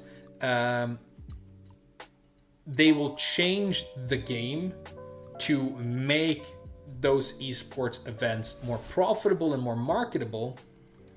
They will get all these sponsors in, right? And fact of the matter is, very, very few of us will ever go to an esports event. Ever. And most of us will, like, literally never do it, right?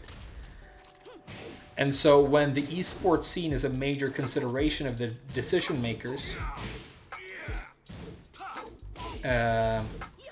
it's something that, you know, I mean, I guess maybe it's good for if you really like spectating those events. But I remember when it wasn't quite that commercial, when it was just like a smaller tournament with good matches, and then you had like Eris on commentary. That was a lot more fun to watch than, you know, these giant weird things that we have now, when it's like constant ads and like Rip is awkwardly breaking this shitty plastic figurine that they're probably trying to package with some edition of the game, and the game is like 6 different editions, and one of them costs like $400 and comes with basically nothing that has anything to do with gameplay, you know. Or then again, the editions shouldn't have anything to do with gameplay, because then you could theoretically buy power, right? And you don't want that in your game either. But there are like cup noodle things on the desk and you know, all the rest of it. They show a trailer, you know, the character is hype, and now everybody buys it and it's overpowered. Esports is harmful to the soul and heart of gaming. It just definitely is, right? You know, Mike Ross noticed it. Mike Ross was in the middle of it more than any of us will ever be. I don't know if the realization grew or if he had like an epiphany, but he had to step back and then completely reapproach his relationship to fighting games and basically his career in life, right? Because at least that's my interpretation of what happened, because of like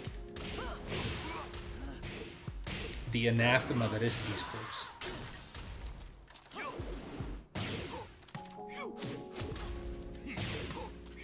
Oh wow, doing snake edge or something. Maybe I should do a snake edge. Will you block it? Let's find out. Let's find out if he's gonna block a snake edge. Hey, nice meatball rush, dude. Not bad. You lose. I'll fight you anytime.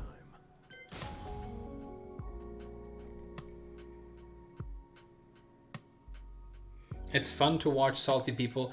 No, I agree. And the reason I've like been getting hype and like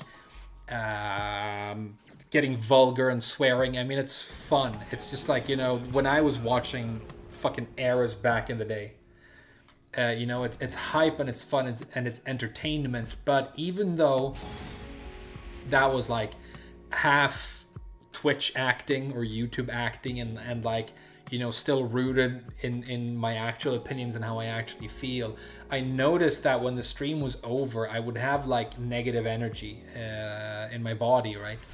And I don't think that's worth it. So I'm like trying to, I guess, like Mike Ross, reapproach it. New computer, new game, new perspective. I don't take back anything I said, and I still have the same opinions about the game. But it's time to chill out about the whole thing. Because even though I have more of a voice and a platform than most people who play the game, and that's why I really wanted to talk about what I thought was like, you know, bad behavior on part of the developers and most of the community, it's not doing me any favors. So, you know. And it's not like things are going to change. If 10 people are going to buy the game, despite the fact that it's extremely poorly balanced, then, you know, some opinion of mine isn't going to change things. So I just play the characters I like, mid to low tiers, and enjoy it as much as I can. And, you know, when everybody else is playing an overpowered character that can't lose, but I still manage to win somehow, it would be just, you know, that little bit more satisfying for me, knowing that as far as I'm concerned, I shouldn't have been able to win this. because, you know, my opponent was playing Jin and he has 4-4. That's a good launch. People are like smart at Yakuza rank and Raijin rank. I'm impressed.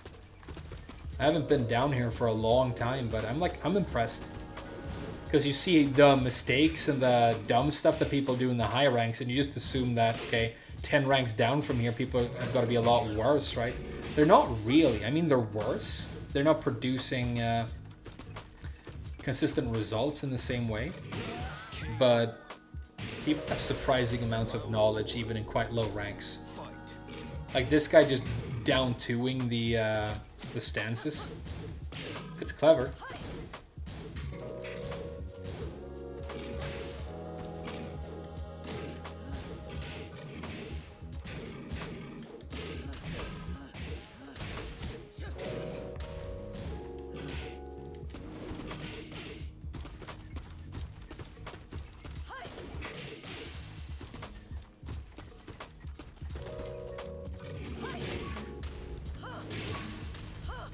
Rage Art, Rage Drive.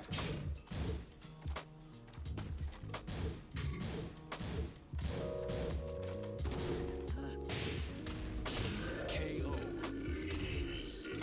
Final round. Fight. Okay, nice counter. Ah! Why did that happen? Nice! Look, he knows about the 10 frame gap. See, this guy is like quite confidently beating me at Tekken right now, and I'm playing like a strong character that I am pretty good with. At the same time, like a couple of days from now, I will probably be back at TTG, and I don't know if this guy, if this is the rank where he's currently peaking, he will still be here. It's weird, right? Like I could go way higher than this guy, but we can still have a pretty even match. It's weird. Like becoming better in this game is so subtle and so incremental, and it comes in such tiny bits.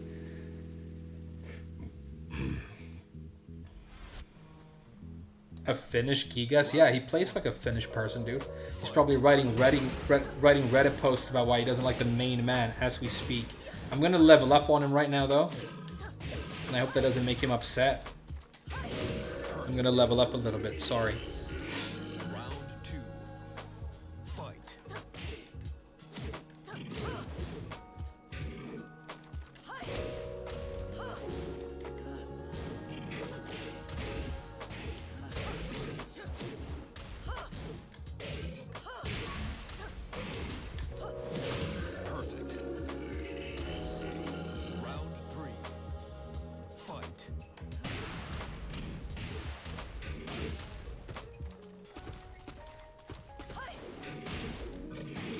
Good range on that down two.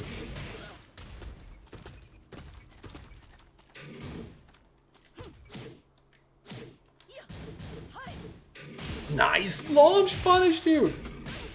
I'm gonna try and get a perfect here because then it's technically a triple perfect, even though I lost a round.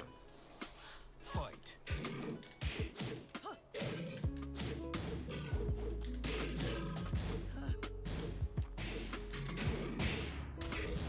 No cigar. Okay. Fine.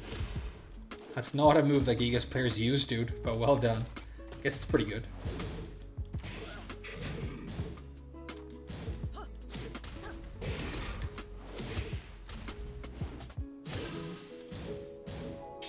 Oh, I was hop kicking. That would have killed. Rage Art? No Rage Art.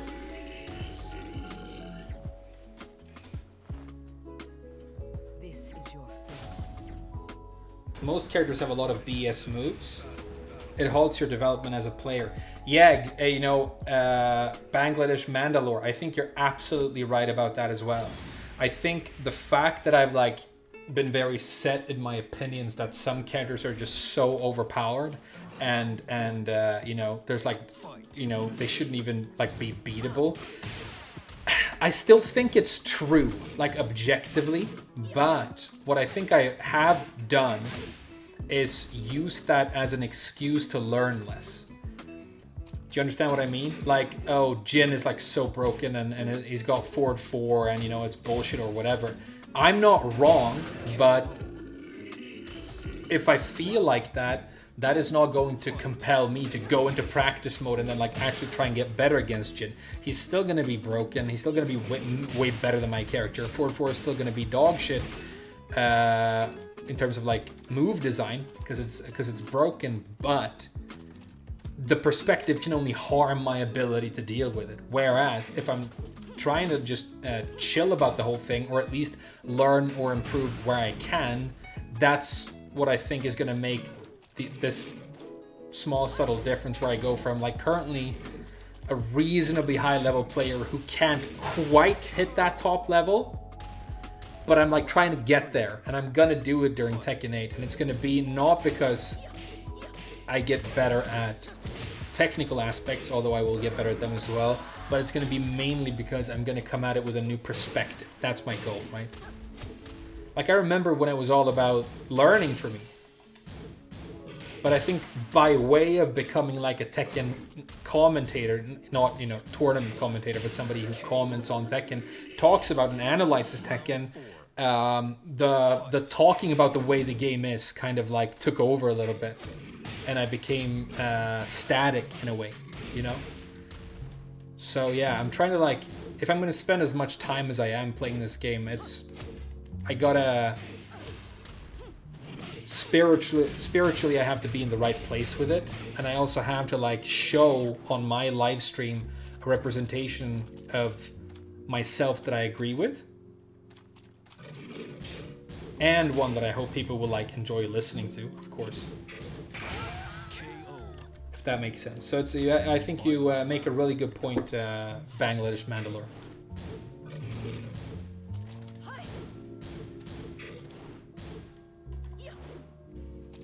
But the fact that I'm saying that doesn't, as far as I'm concerned, make Jin any less broken, right?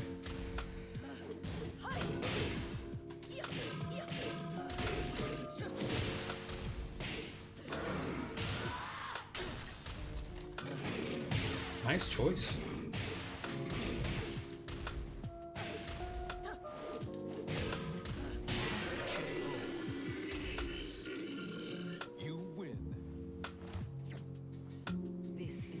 Yeah, Tekken 7 was my first real Tekken. I had Tekken Tag 2 and played it a little bit, but it was like it was already like over and kind of dying. Then Tekken 8 came out, or Tekken 7 came out, and I moved to Japan, and it's like the first game that I really tried to learn. So I'm like one generation into this franchise, whereas like Main Man's been playing since Tekken 1, right? So the fact that I've had good matches against him and that I can beat him is like, you know, I should be excited about that and maybe a little bit nice to myself. You know, it's okay that I'm not exactly where I want to be as a player yet, because I've definitely made progress and I will get there. I think that's a useful perspective. That's the whole thing, you know? It's not about being right. I think it's more about having a useful perspective, and then obviously focusing on the fun and cool aspects, just because you're gonna feel better. You don't want to, here's the thing, right? You don't want to spend 10,000 hours playing a video game that makes you feel bad whenever you play it. Then you're much better off just not touching that game, right? If I'm gonna play as much Tekken as I do, it needs to be for fun, because there's nothing in the world I want to do that much unless it's for fun or love. The only motivators that make sense if you're going to do something that much. So yeah, new computer, new game, new perspective, that's the goal. And I think honestly this stream's going to be better. Don't worry, I'm still going to be funnier than the rest of you. Oh, and speaking of, it's the end of the year, and I remember when I was like very new to the YouTube game, Main Man did community shoutouts. I think it was around New Year's, and he said, "Oh, there's this guy, a new guy called Frame Whisperer. I only watched like part of one of his videos, but like super interesting and analytical and stuff. And you know, I used to make a lot more videos like that and be pretty good at it. But the fact that, you know, I had a tiny channel at the time, but the fact that the Main Man like mentioned my name and said he was impressed, you know, that was major for me back then. and yeah, more. I want to be like more appreciative of the community that we do have. Because even though I complain about people like only want to,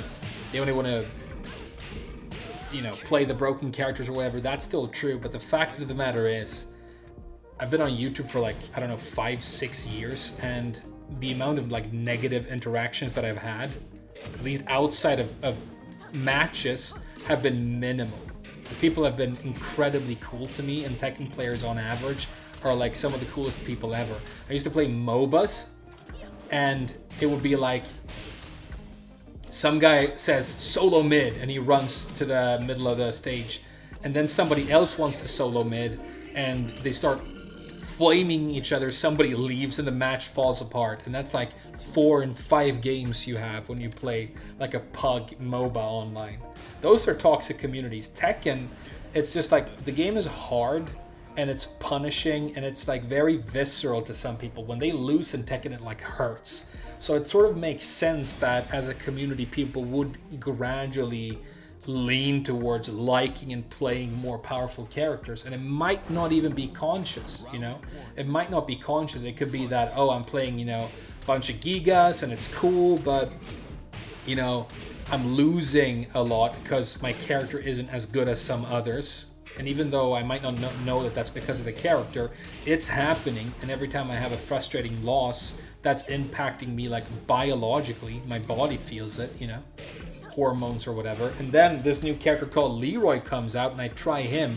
And all of a sudden, because I'm having so much more success in the game, more enjoyable things are happening to me biochemically, and so I'm having a more enjoyable experience. And so that's an example, I think, of how you can play what you love and have it be the most broken character in the game, but you're doing it in a way that's honest, you know? It's not like, this is the strongest character and I like winning, so that's who I'm gonna play. It's more like, I'm having a better time because I'm doing better, and that's because of the character. So now I really like this character because I associate it with, you know, a more positive experience. If I'm going to be completely honest, I think that is happening more. And I also think that, you know, the tendency of the main cast being like very classic anime protagonist, you know, Jin and Kazuya, you know, they have this like, to me, sort of played out in very generic cool factor, but obviously that's what people are going to respond to more than a weird, you know, giant red ball sack with a bull's head like Gigas, right? I think Gigas looks a lot more interesting and fun, but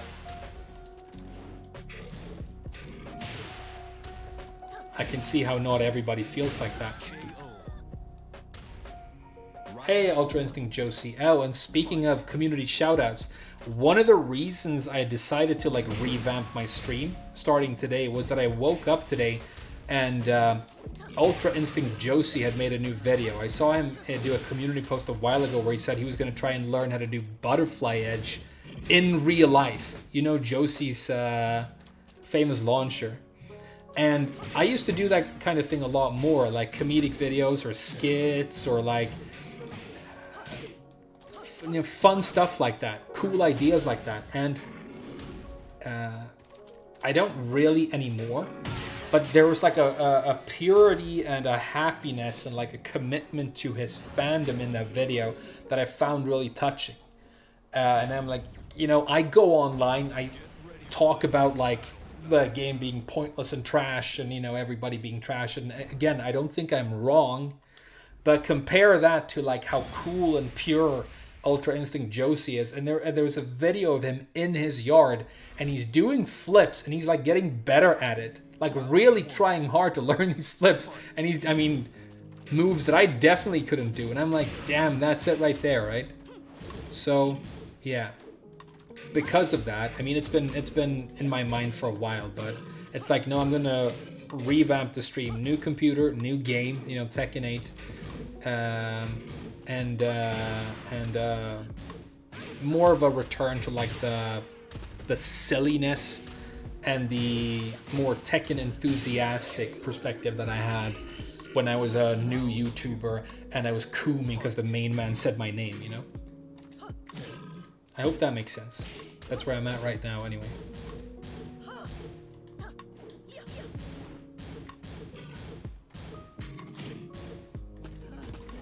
Doing too many down threes. It's like her best move, but it's also like a vulnerable move that you can't get to. You need to save it for when you need it. It's that sort of a thing.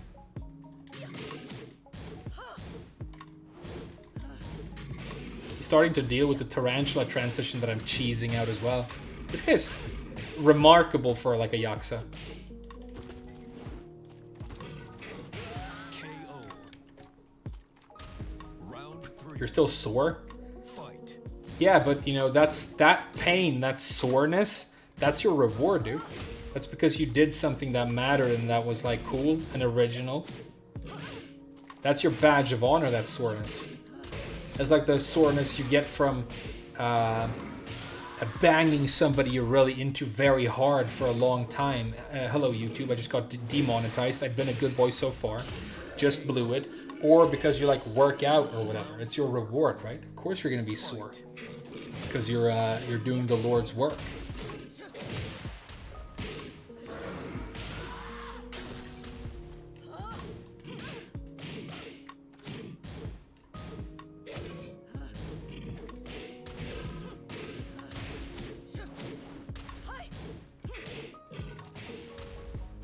You know what I should really do? I should modify my while standing 1-2 combo to not be this inconsistent version that I drop all the time.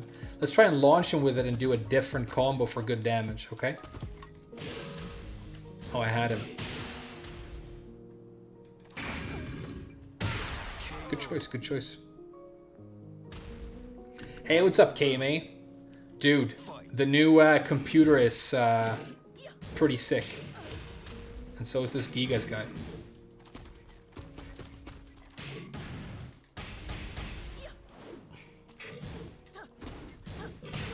You can't get up like that. I get a hit if you get up like that, dude.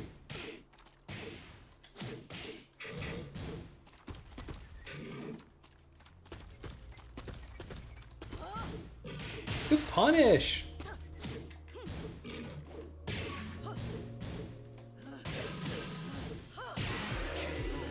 Good punish. You win. You had muscle memory, that's good.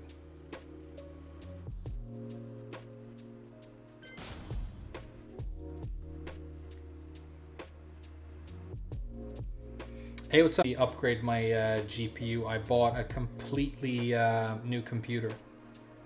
It's glitching out right now, though. I wonder what happened. Maybe because I tabbed out. This is probably a Tekken issue. But so far today, I've tried the Tekken 8 demo, and I can run it on Ultra with no frame rate dips and no performance issues, which was amazing. I don't know what's happening right now, though. The screen's like getting weird. I think this is just Tekken being strange.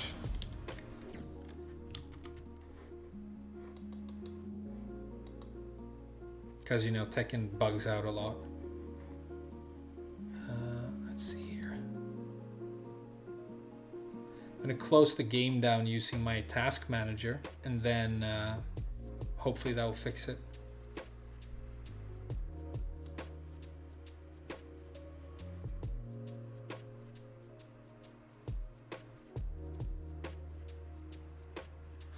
Hey, Ultra Instinct Josie, thank you so much for the very generous donation, and I need to thank you again for like really inspiring me with that video. I thought it was a super cool thing to do.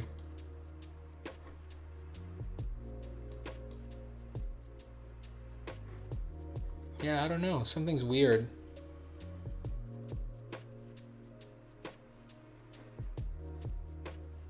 Things are glitching out a little bit here. I wonder why.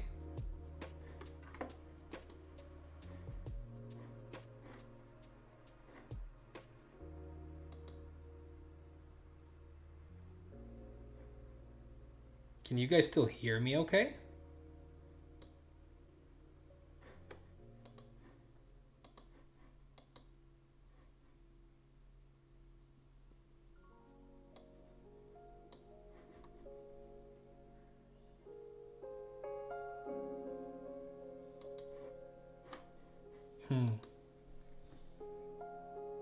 This is weird.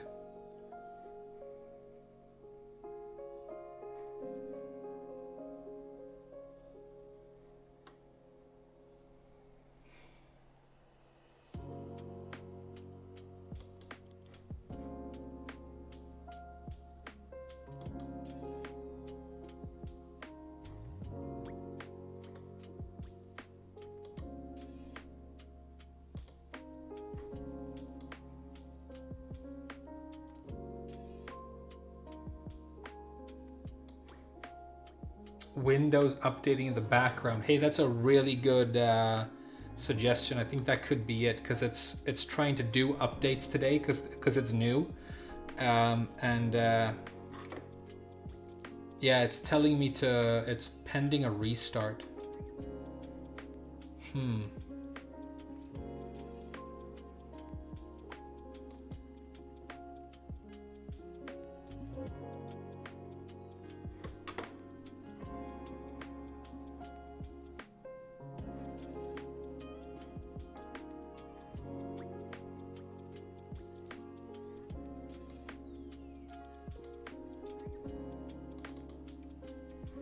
It's pretty bad right now. I can't really do anything. Like, the entire computer is kind of glitching out. You can postpone it for a month. Yeah. You may need a reboot. Yeah, but doing it... Can you guys still hear me? If I reboot, then... Oh, mic is fine. That's good. If I... Don't let it install Windows 11. I'm sorry. It came with Windows 11. I didn't have a choice. If I restart the computer, I will have to end the stream, which I don't want to do. If I restart the stream, will you guys come back? Do you promise? Hey, I know what we'll do. We will restart the computer, and then I can make some quick dinner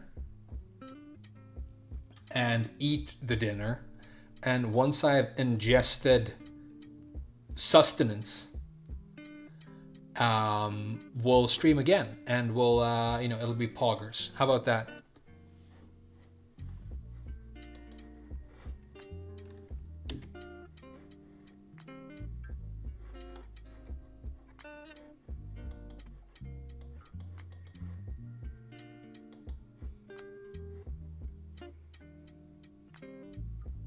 Ban everyone who leaves. Yeah, Young Tuberculosis is a new channel member, so he's got clout around here. He just paid to be in my secret club today, so you guys better be on your best behavior. If he tells me to shoot somebody, they might be in trouble. Yeah, let's like eat, shower, wash our monkeys, and then we'll rendezvous